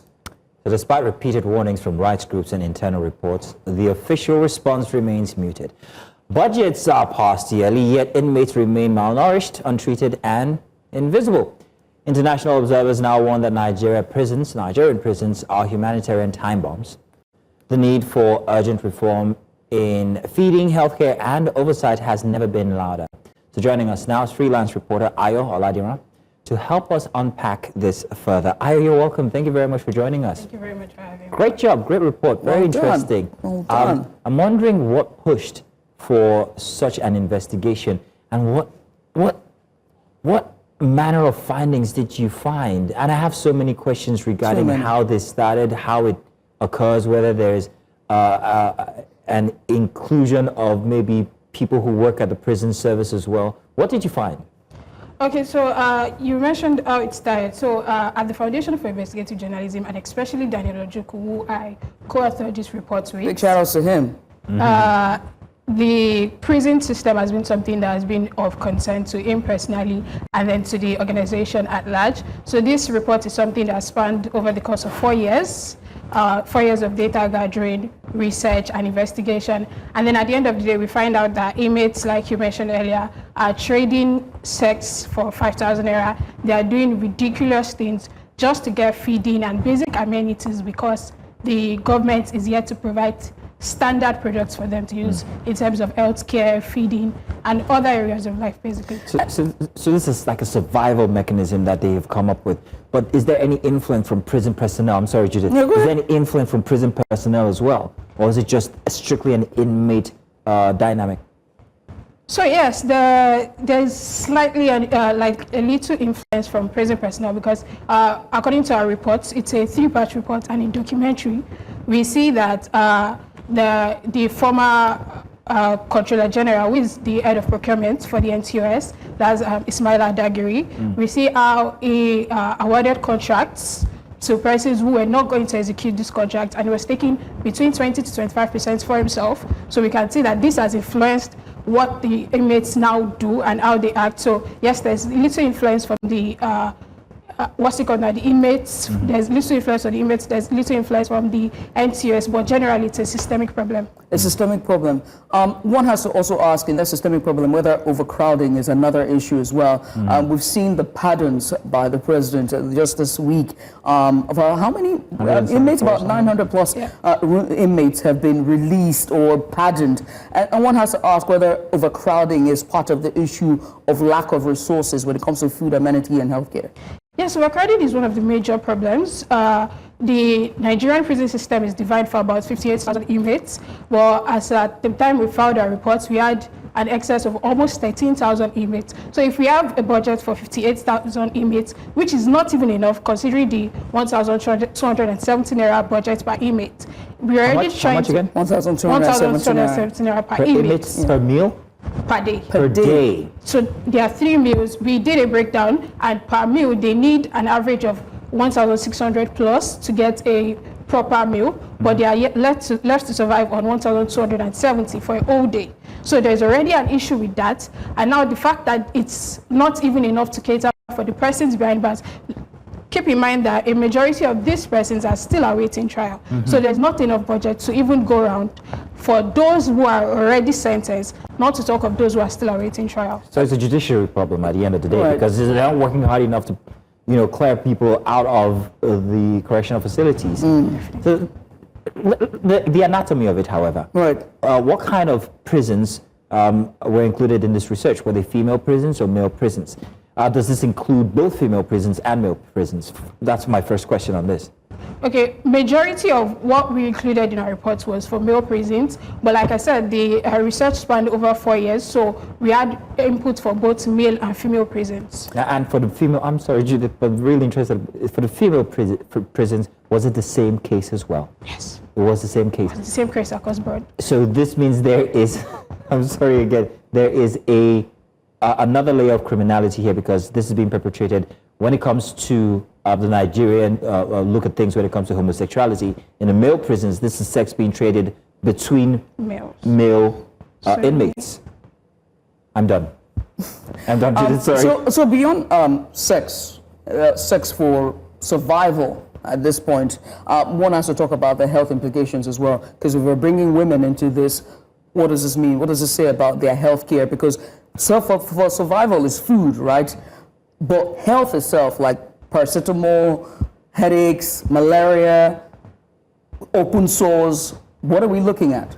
Okay, if the investigative series we put out, one of the inmates who spoke to us mentioned how inmates have to buy drugs by themselves. They get some from the medical facilities in the correctional centers, but they have to buy for themselves outside. They have to get from NGOs, churches who visit. Now, for those who cannot afford this, they are left to manage their condition. We reported the case of one person who was in the correctional center for 3 years with a leg injury that was not treated for that 3 years until FIJ took up the story and then reported it and had him released. So it is something that is across board for all of them. As we're talking about healthcare, let's also talk about one thing now. It just left my head now. Forgive me, but we're talking about drug use as well, right? That was also chronicled in your report, and very jarring is seeing those visuals of how tramadol and codeine, as well as the pipe one now,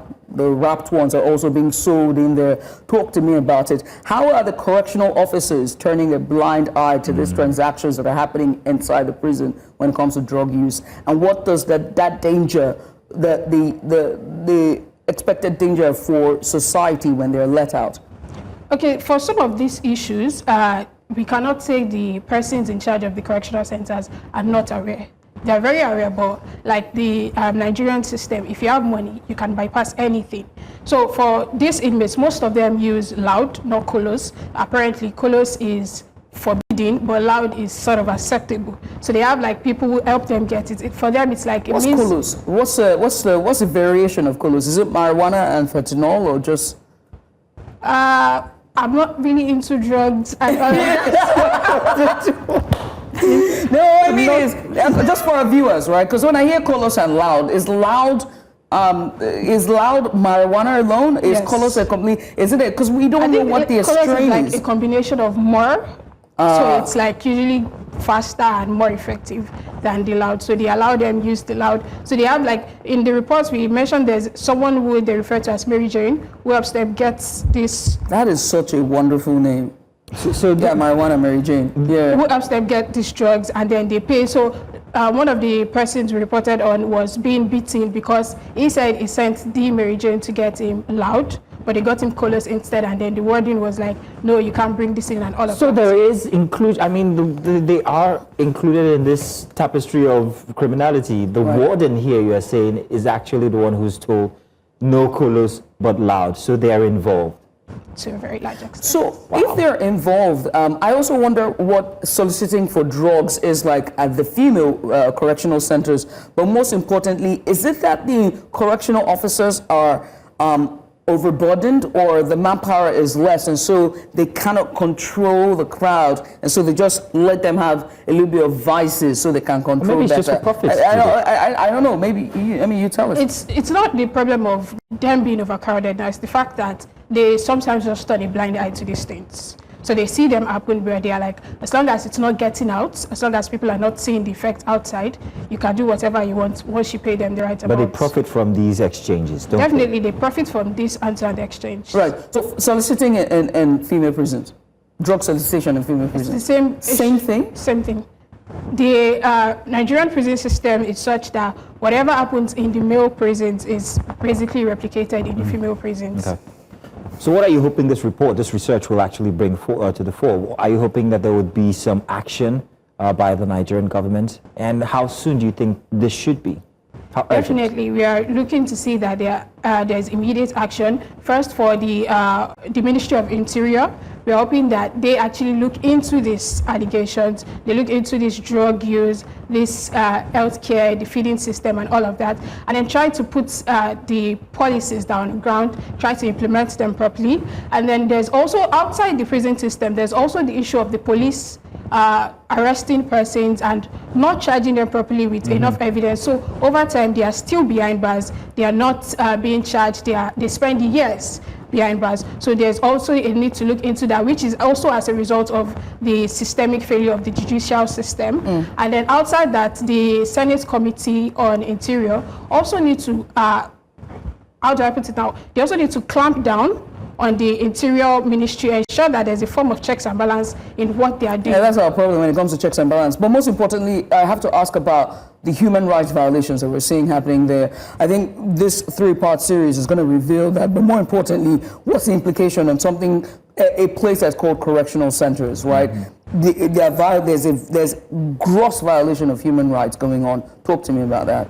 So Nigeria says we are operating a correctional center, a correctional system, which is like brought in by the Correctional Act of 2019. But there is still, like one of our stakeholders said, there's still a long gap between policy and implementation. So we have all of this on paper, but we are yet to implement it, which is why the Senate Committee needs to sit down to see that these things are being implemented to the latter. What's the probability of this, right? When we look at it at large, when we look at the three-part series, we know that there's still more coming up, and I'm yet to see the documentary, which is soon going to premiere. But we saw a video. Is it out? Sorry, I haven't seen it. But there was a short clip. I don't know, was it Daniel or was it FIJ that posted it? And it was the young men on the floor sitting down, and although they were censored, and I just couldn't watch it. I couldn't listen to it with the audio. I only saw the visuals, and it was enough for me for the entire day. And so I have to talk about the three-part series and who, as we put it out and we're watching the video, who is culpable in all of this crime, and what does this mean, and what do you hope it would achieve at the end of the road? Okay, I would like to break it down by parts. Please. So for the first part, we looked into the feeding system.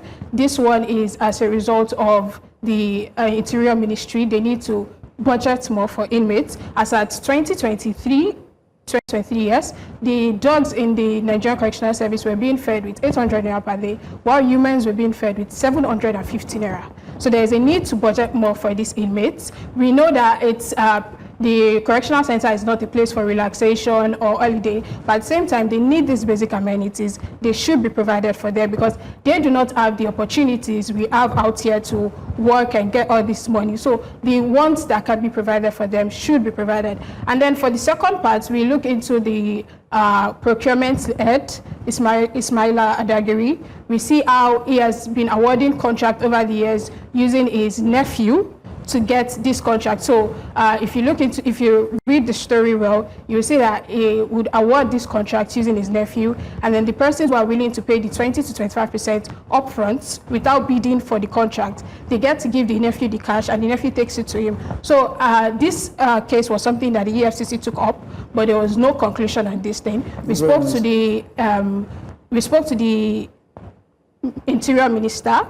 We spoke to him. He said he was going to work on it. They said there were so many actions that were going to be taken, but as of first time, there's nothing that has been done. So that's for the second part. We're hoping that they look into that to see that the right contractors get the right contracts and they implement this, they execute the contract to the latter. And then for the third part, we look into the children who were recently arraigned last year. We see the Bostral homes. We see how we have just 3 functioning in Nigeria, which should be about 1 per state, but now we only have 3 functioning out of the 3 states. So we need to ensure that all of these are also being put in place. States begin to administer all of these things rightly, and then at the end of the day, we should be able to make impact.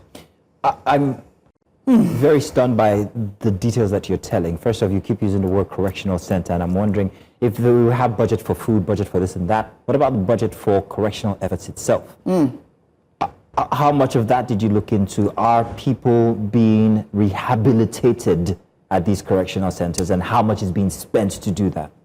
Okay, so yes, we did not exactly look into the budget, but we understand that the correctional centers are doing their best to ensure that these persons are being rehabilitated in terms of learning vocational skills. But now there's a problem.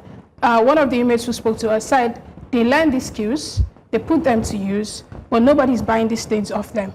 So for someone, say someone who is learning shoemaking now, you make all these shoes, but nobody from the outside is getting these things. Why is there a breakdown? Why is there a breakdown? If you're making the shoes and nobody's on the outside to buy it, what's the breakdown in that production and sales? Is it that they're not bringing people in to sell? There is no store for them to sell it from? What's the breakdown there? There is no means for them to export this now. They cannot go outside to sell. So there should be a means by which they are able to sell these things. So they say the only times they get to sell is probably when NGOs visit or churches, and then people sit and say, okay, let's just support you. Even if they don't need it, they support. So yes, they are doing their best to an extent. There's still much more that can be done, but as of right now, it's not really effective. I must say, well done to the team at FIJ. And this is a 4-year process so far.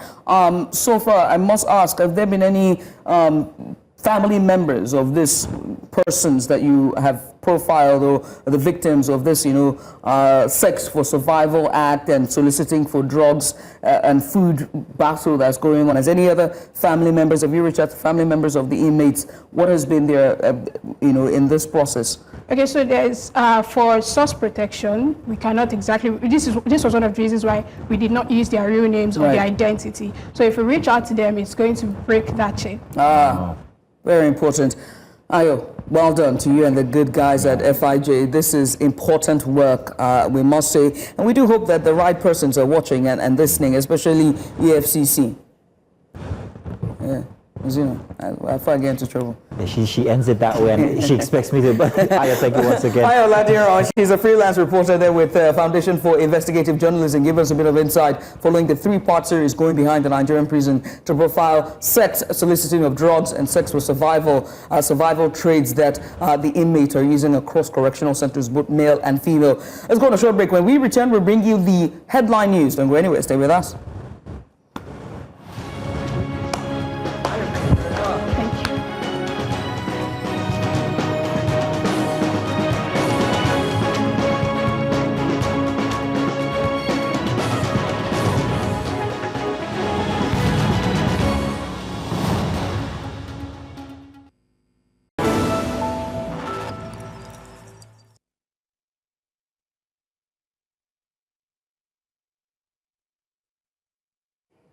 You're watching News Central Television. It's time for the breakfast headlines. I am Judith TB. We'll begin with judicial matters.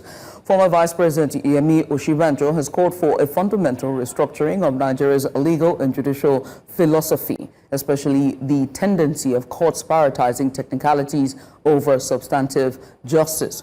Osinbajo, a professor of law, spoke in Ilorin, the Kwara State capital, at the second Professor Yusuf Ali's annual lecture organized by the Kwara State University, Kwasu Malati. The former vice president said the essence of any justice system is to serve the people, not to glorify procedural formalities. He expressed concern that many judicial decisions, including those of the Supreme Court, often leaned towards form rather than substance. Osinbajo posted that Nigeria's continued attachment to outdated technicalities undermined justice and eroded public trust in the judiciary. Apologies for that. In a move aimed at strengthening Nigeria's internal security architecture, the federal government has approved an increase in the statutory allocation to the Nigeria Police Trust Fund from 0.5% to 1% of the monthly Federation account. The decision followed deliberations held at Thursday's Council of State meeting held in Abuja, chaired by President Bola Tinubu. News Central's State House correspondent Bettina Nweli reports. The trust fund, established in 2019, was created to support training and retraining of police personnel, provide essential logistics, and modernize equipment and infrastructure across the force. By doubling its funding base, government officials say the fund will now have greater capacity to tackle key challenges facing the police, ranging from inadequate mobility and poor welfare to obsolete technology. The Council to approve 22% deduction from the Federation account. And the last one, direct the Honorable Attorney General of the Federation and Minister of Justice to input all the approvals of the Council in the proposed executive bill. All these prayers have been approved. Moving from 0.5% of total revenue accruing to the Federation account to 1% is significant, like a double. And if we look at what some of I just assessed this morning, that in a month they get like 2 trillion in the Federation account. So 1% of that could give like 20 billion.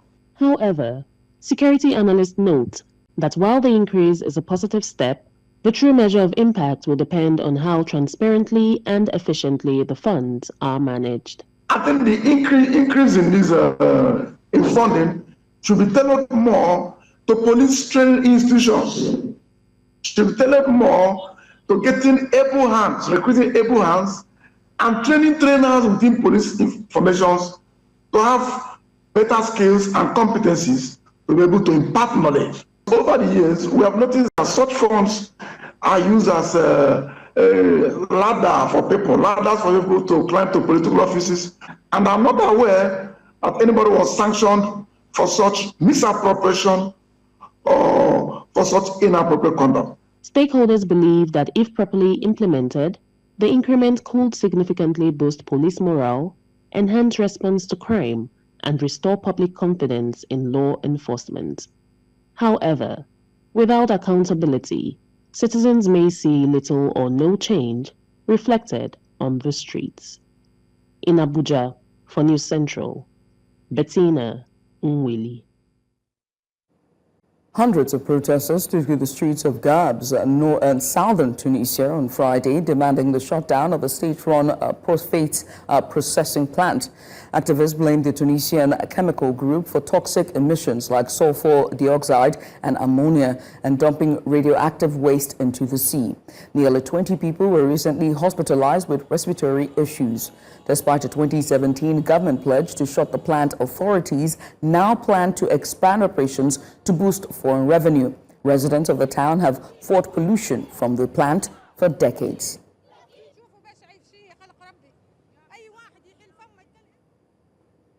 Now we're from Tunisia to Morocco, where the country's Gen Z 212 youth movement announced Saturday it is temporarily pausing its protests after 2 weeks of nationwide demonstrations demanding urgent reforms in health and education. The group called the break a strategic step to strengthening organization and prepare for what it described as a more influential next phase. Gen Z 212 says its demands remain unchanged, including accountability for corruption and urgent government action to address worsening social and economic conditions. Meanwhile, in a speech Friday, King Mohammed VI called for better balance between large national projects and social programs. He urged the government to accelerate reforms in education and healthcare, but made no reference to the youth-led protests. Donc, voilà, dire au roi qu'il faut qu'il intervienne pour faire une solution politique. Parce que pour cette crise sociale, il ne peut y avoir de solution que politique. Et donc, une vraie ouverture démocratique qui met fin. شخصيا حنا من البداية ديال هاد الاحتجاجات هادي وحنايا كنطالبوا وكل شيء كيطالب بخطاب ملكي او تدخل ملكي. حنا عارفين بانه بسبب الدستور ديال 2011 ما بقاش عند الملك كيفاش غنقولوا لانه. And that's all we have for you at this time. Many thanks for watching. Let's go on a short break. When we return, we'll bring you Focus Africa on Breakfast Extra. I am Judith TB.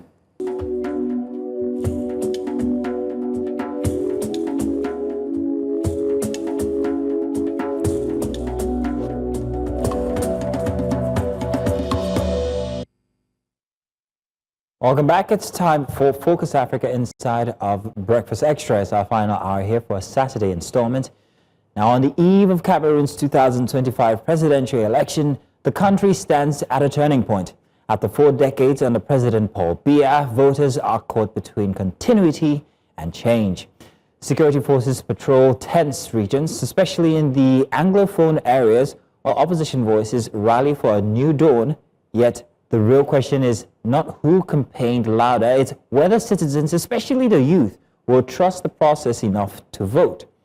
Despite calls for renewal, many young Cameroonians are disillusioned by unemployment, political crackdowns, and fears that outcomes are already decided. This election now tests more than political parties. It tests national belief in leadership, legitimacy, and also the future.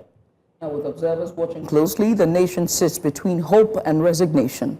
Crowds have gathered but conviction is uncertain.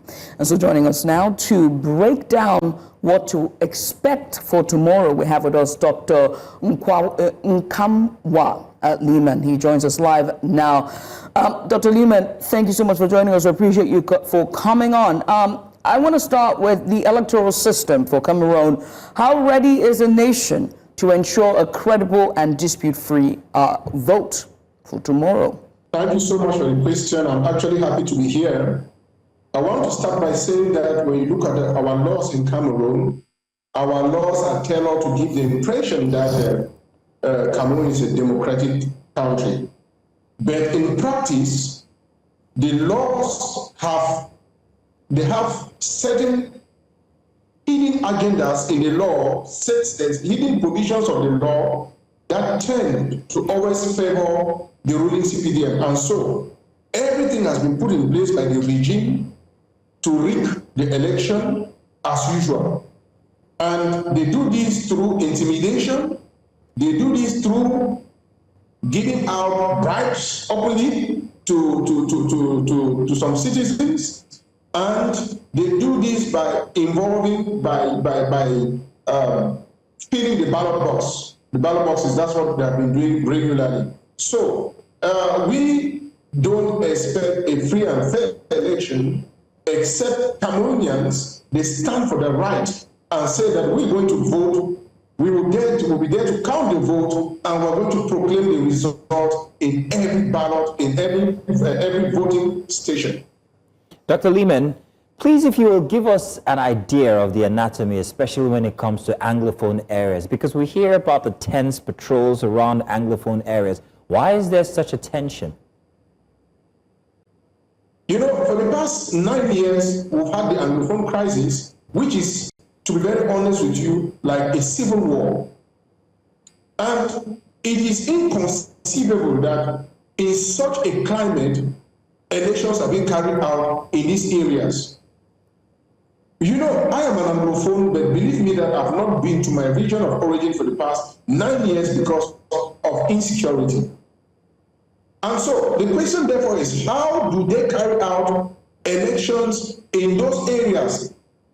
The urban towns like Bamenda is safe, Boya is safe, Limbe is safe, Pumba is a kind of safe, but a majority of these areas are very, very unsafe. And then we know for sure that our administrative officials are all members of the CPTM. They work directly in favor of the persons who appoint them, which is a regime. And it goes without saying that whatever results will come from those areas are results which are fabricated to maintain the president of the republic.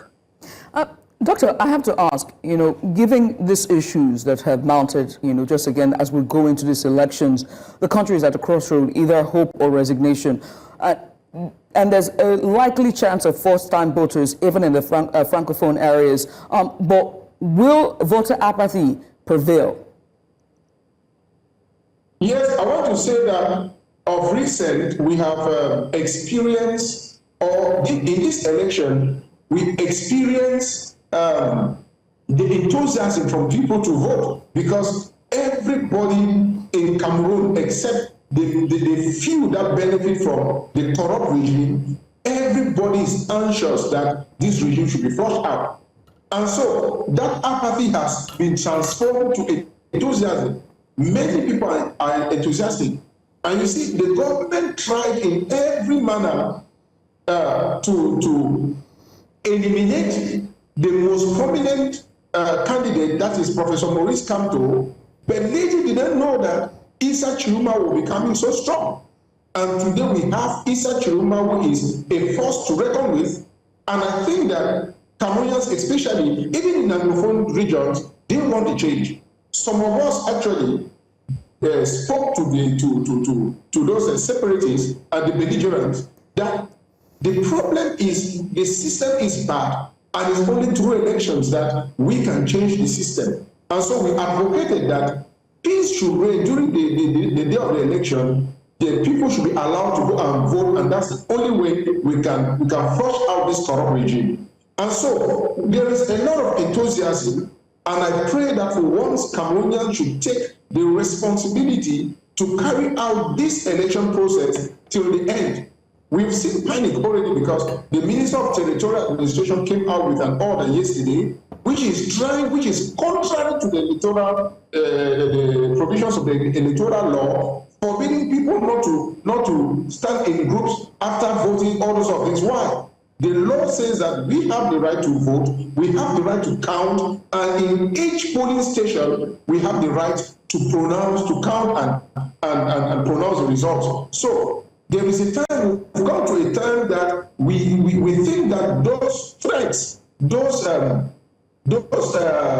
ministerial actions, which are directed to discourage, dissuade, and to stop Cameroonians from going to vote. This time around, I think we are enthusiastic enough to go and vote, and we are going to vote hoping that we will count our vote, stand by our votes, and make a change in this country, because enough is enough. At a crossroads, of course, enthusiasm is very important, but willpower is another, right? And those who are at the highest office, especially the electoral umpire, holds a duty to the people. And so one has to ask about accountability and transparency, and whether or not you, from your own standpoint and from their body language, do they have the willpower to uphold the people's mandate? You know, the answer is no, they don't have the willpower to do that because of personal interest. But equally, you should know that the will of the people has always surpassed the will of a few egocentric bunch of people. And so when the people decide that change will come, change will come. I think, for example, you see what happened in North Africa. Nobody could imagine that within a very short period of time, some regimes, very strong regimes, very powerful regimes, will be toppled. And so I think that Cameroonians have suffered enough, and that the main opposition candidate that we are supporting, I am supporting Issa Chiruma, and I know that he's somebody who can fight for his victory till the right result is proclaimed. And I think that Cameroonians are ready to see a change in this country. So whoever will stand on the bad side of history will have themselves to be blamed. We are going for elections, we're going to vote, we're going to count, and that's why we're saying that results will be proclaimed from the polling stations, so that at the end of the day, we know the true results and we don't wait for the Constitutional Council or ELECAM to give us a treated results. So we are bent, there are many organizations that are bent, that the candidates are bent on the provision of electoral law that provides that each county, each polling station, the results of each polling station shall be counted. And then there are some platforms that have been put in place that people, those representatives, will send those results into those platforms. You know, the military can clear down people for some time, but they cannot do it all the time. Okay. And I think that the French Revolution of 1789 should be indicative, should remind our government that there are times that the military will not go out to massacre people who want justice. Dr. Limin, I hear you when you say Cameroonians are ready, but how ready is the electoral apparatus that is on ground? Now, how ready, or rather, what makes up the electorate itself? What dynamic of people? Is it more young people than older people, and what influence will this have on the outcome of the elections? We've seen young people agitate for change across Africa, Kenya, Ghana, Nigeria. We've seen it across the world. We saw it only recently in Bangladesh. We also saw it in other Asian countries as well. So how ready is the electoral body, and what exactly is the makeup of the electorate, and how will that influence the outcome of the elections, do you think? Yes, I want to tell you that the honesty is majority, more than 3/4 of Cameroonians, they want a change. And that majority is the electorate itself. The old people are disgruntled, the youth are disgruntled. Indeed, nothing is working in this country save for the people who are in government or those who are benefiting from the government. I want it to be known that a free and fair election, if there is a free and fair election, the incumbent president can never win this election. First of all, physically, he is very, very weak. At this age, we expect him to rest. And so, those who want him to stay in power are the people who want to be ruling the country indirectly. And so, the electorate, in all honesty, the majority of the electorate will vote for a change in this country because it is clear, it is very obvious that the present regime has failed. And I'm saying that if we go to a free and fair election, we are going, Issa Chiruma is going to win the election. So the question should rather focus on what do we do to prevent these minorities who who have always rigged elections in Cameroon. Because as for the people are determined. The electorate is determined to vote out the president. This is a president who's not been able to do campaign. He went to one region, very, very tired, and has never gone to any other places. And you expect the same person to come and be the president to rule this country again for 7 years? Mm-hmm. Dr. Liman. So, as far as, you know, before you talk about the empathy, that people were not willing to vote because they knew that whether they vote or they don't vote, the results will be tilted in favor of the incumbent. But now, we think that we've been pushed to the wall and certain steps have been taken for us to ensure that our votes are counted and that the true results is proclaimed. Well, so Dr. Liman, let's fast forward to after tomorrow. Let's say the elections go hitch-free, no violence and nothing, however that the results are contested. I'm wondering if Cameroon has the institutions to actually help manage such a situation if tensions are to arise. It's a grim question, but it has to be asked. You know, we have one of the problems we have in Cameroon is we have very weak institutions. Very weak institutions. And so, if elections, the results are not, if the election is not properly managed, the rest assured that there will surely be violence.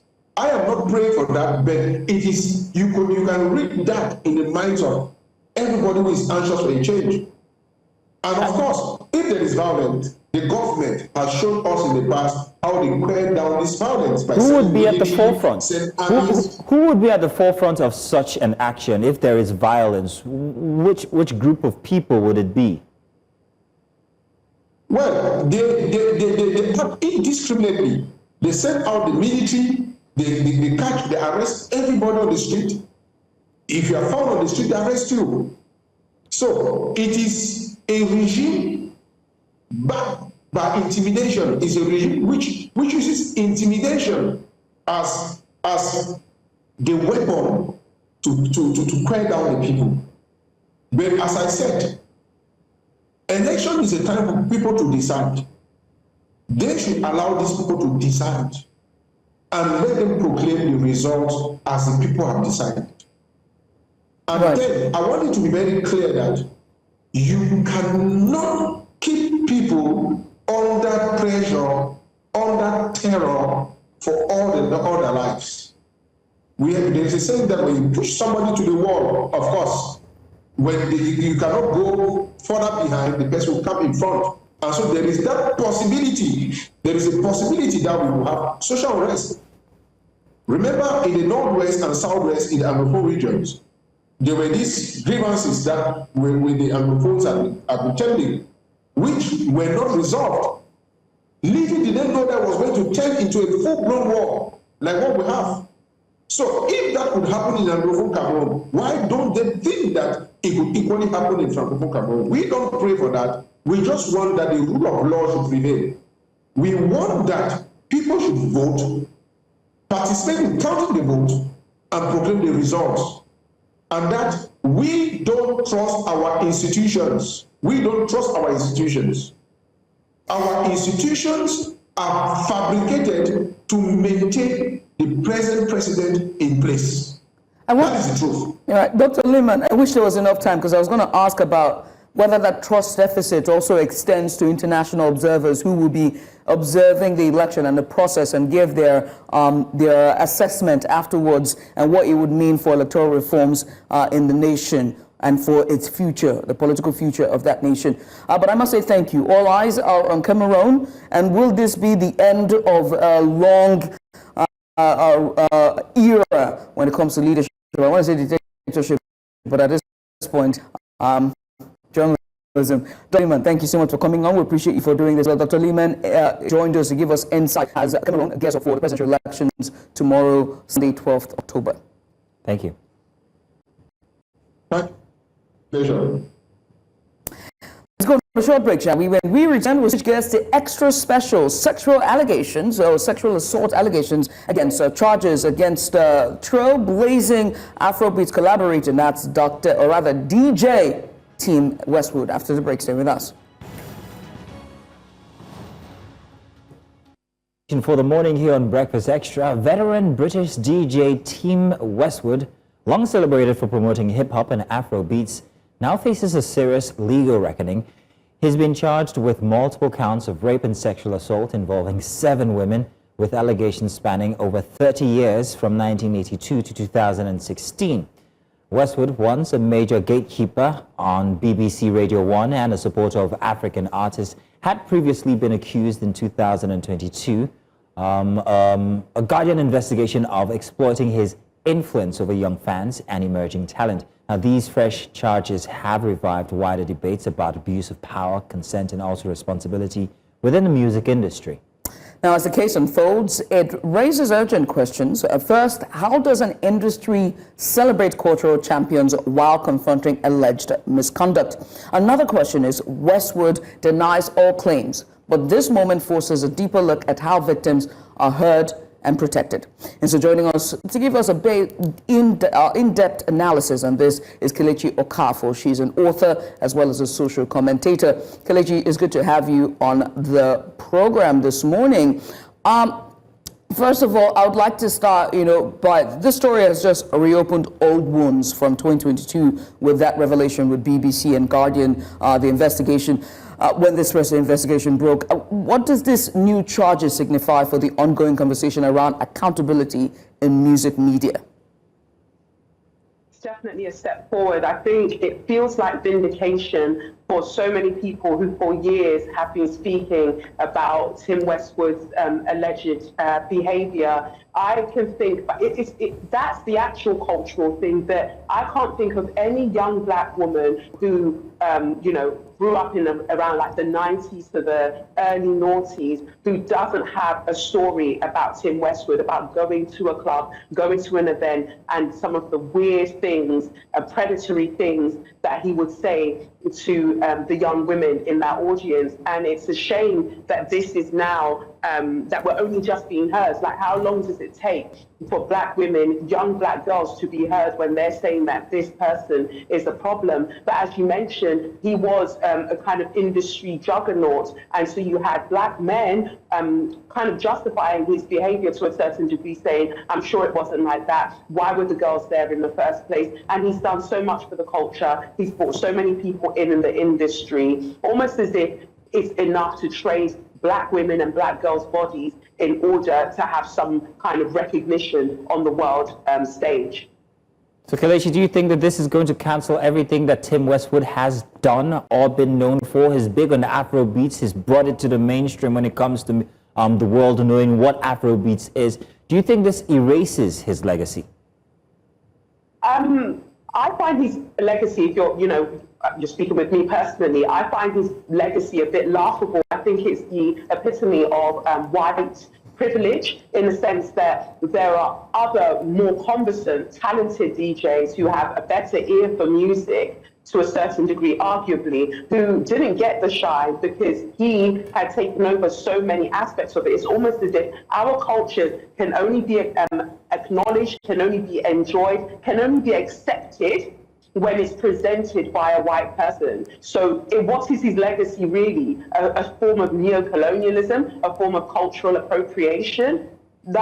It's not him that should be celebrated, it's the talent that managed to make it through, albeit he was some sort of portal for that to happen. But we know that, frankly speaking, the industry at that time, and currently even, isn't giving black people who are the originators of said culture the chance to kind of be at the forefront of their own kind of creative making.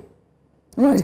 Kelechi, for the sake of balance, so forgive me for this, but one has to look at the entirety of the industry, whether UK or in the US. We've had sexual allegations charges, or sexual assault allegation charges too. Very recently, PDD, there's also R. Kelly. And when you flip it over to the UK as well, we have UK YouTuber Young Philly, who's also been accused of raping a British tourist in Spain, if I'm correct. And so one has to ask about the culture itself.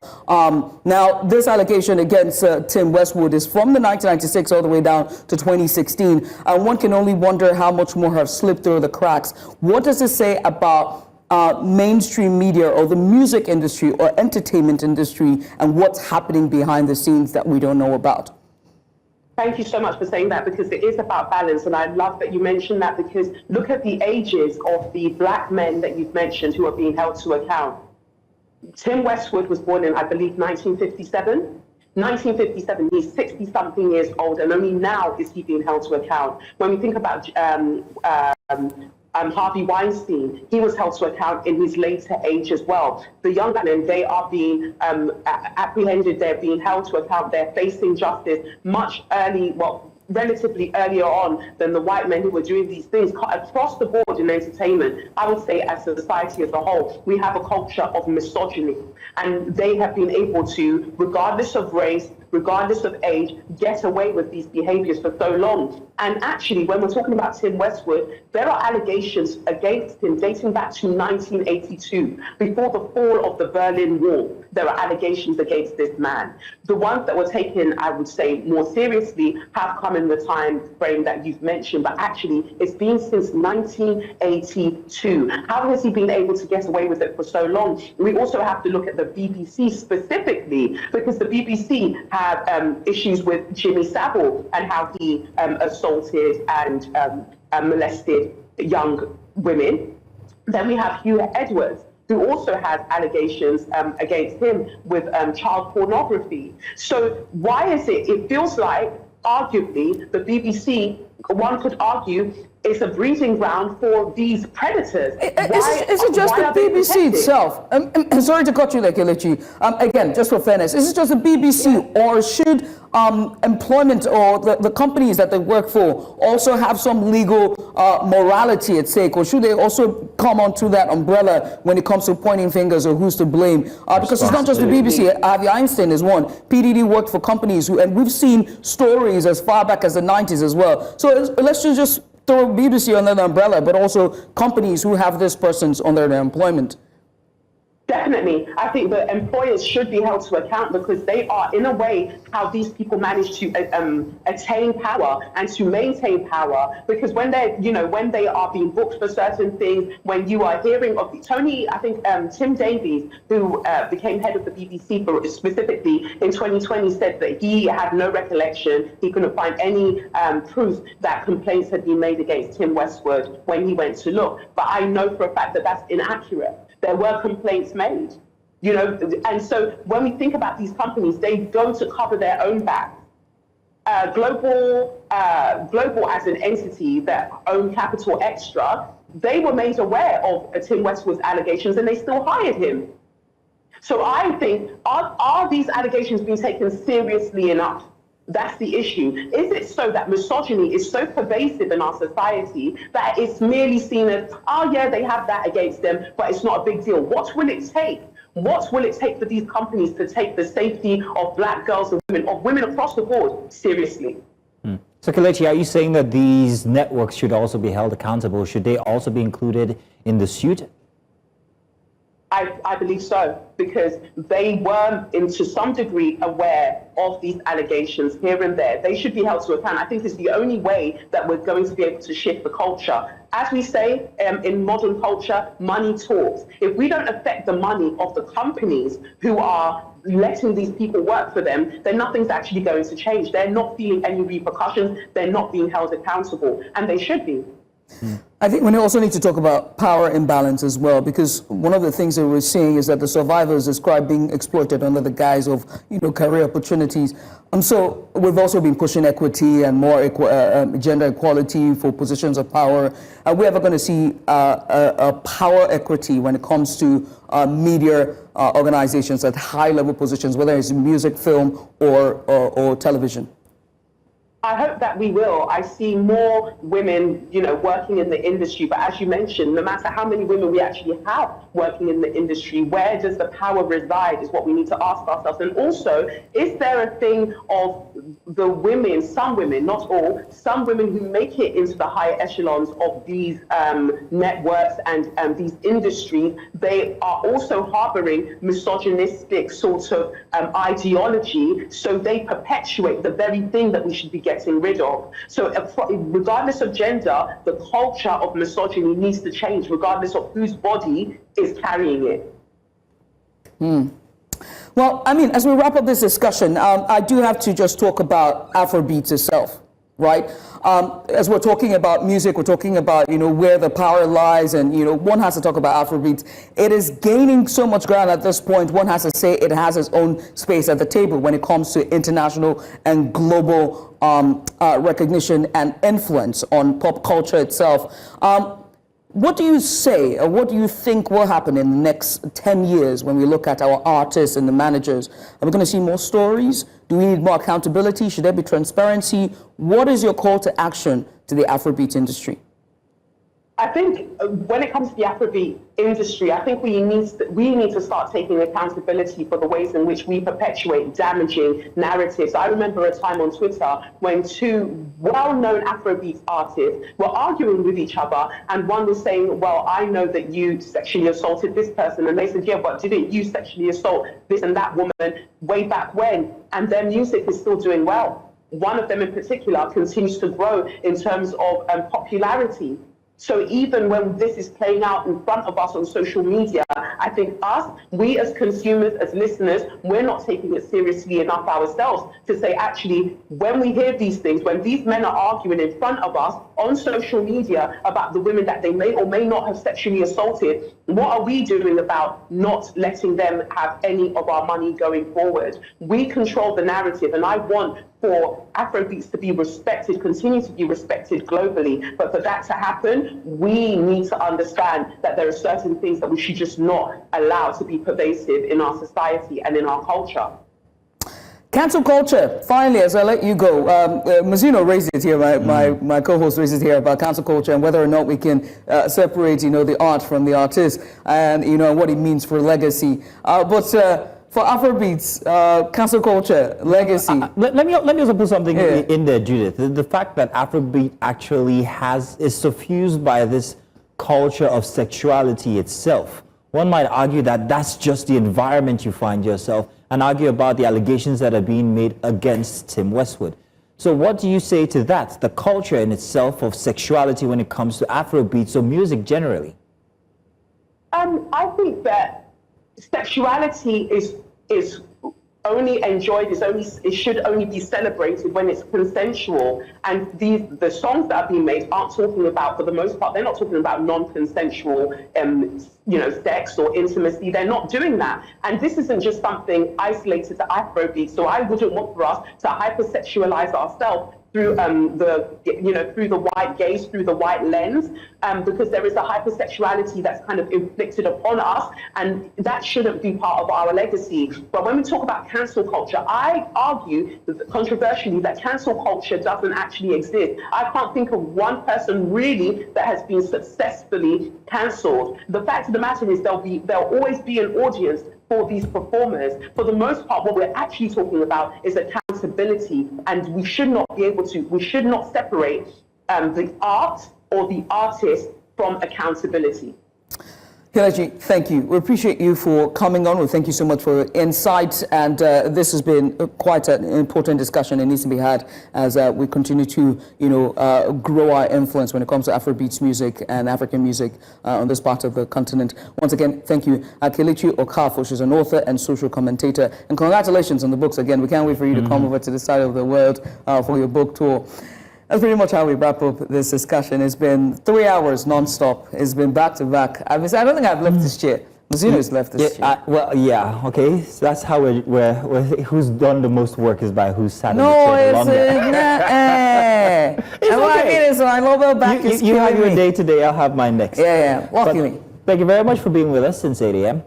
Do join us again tomorrow morning. We're going to have another installment for the Sunday edition. Join us bright and early, same time, and we'll have 3 hours of great conversation and some very interesting look at how art imitates life, or is it the other way around inside of our strips for tomorrow, which we've been finding very exciting lately.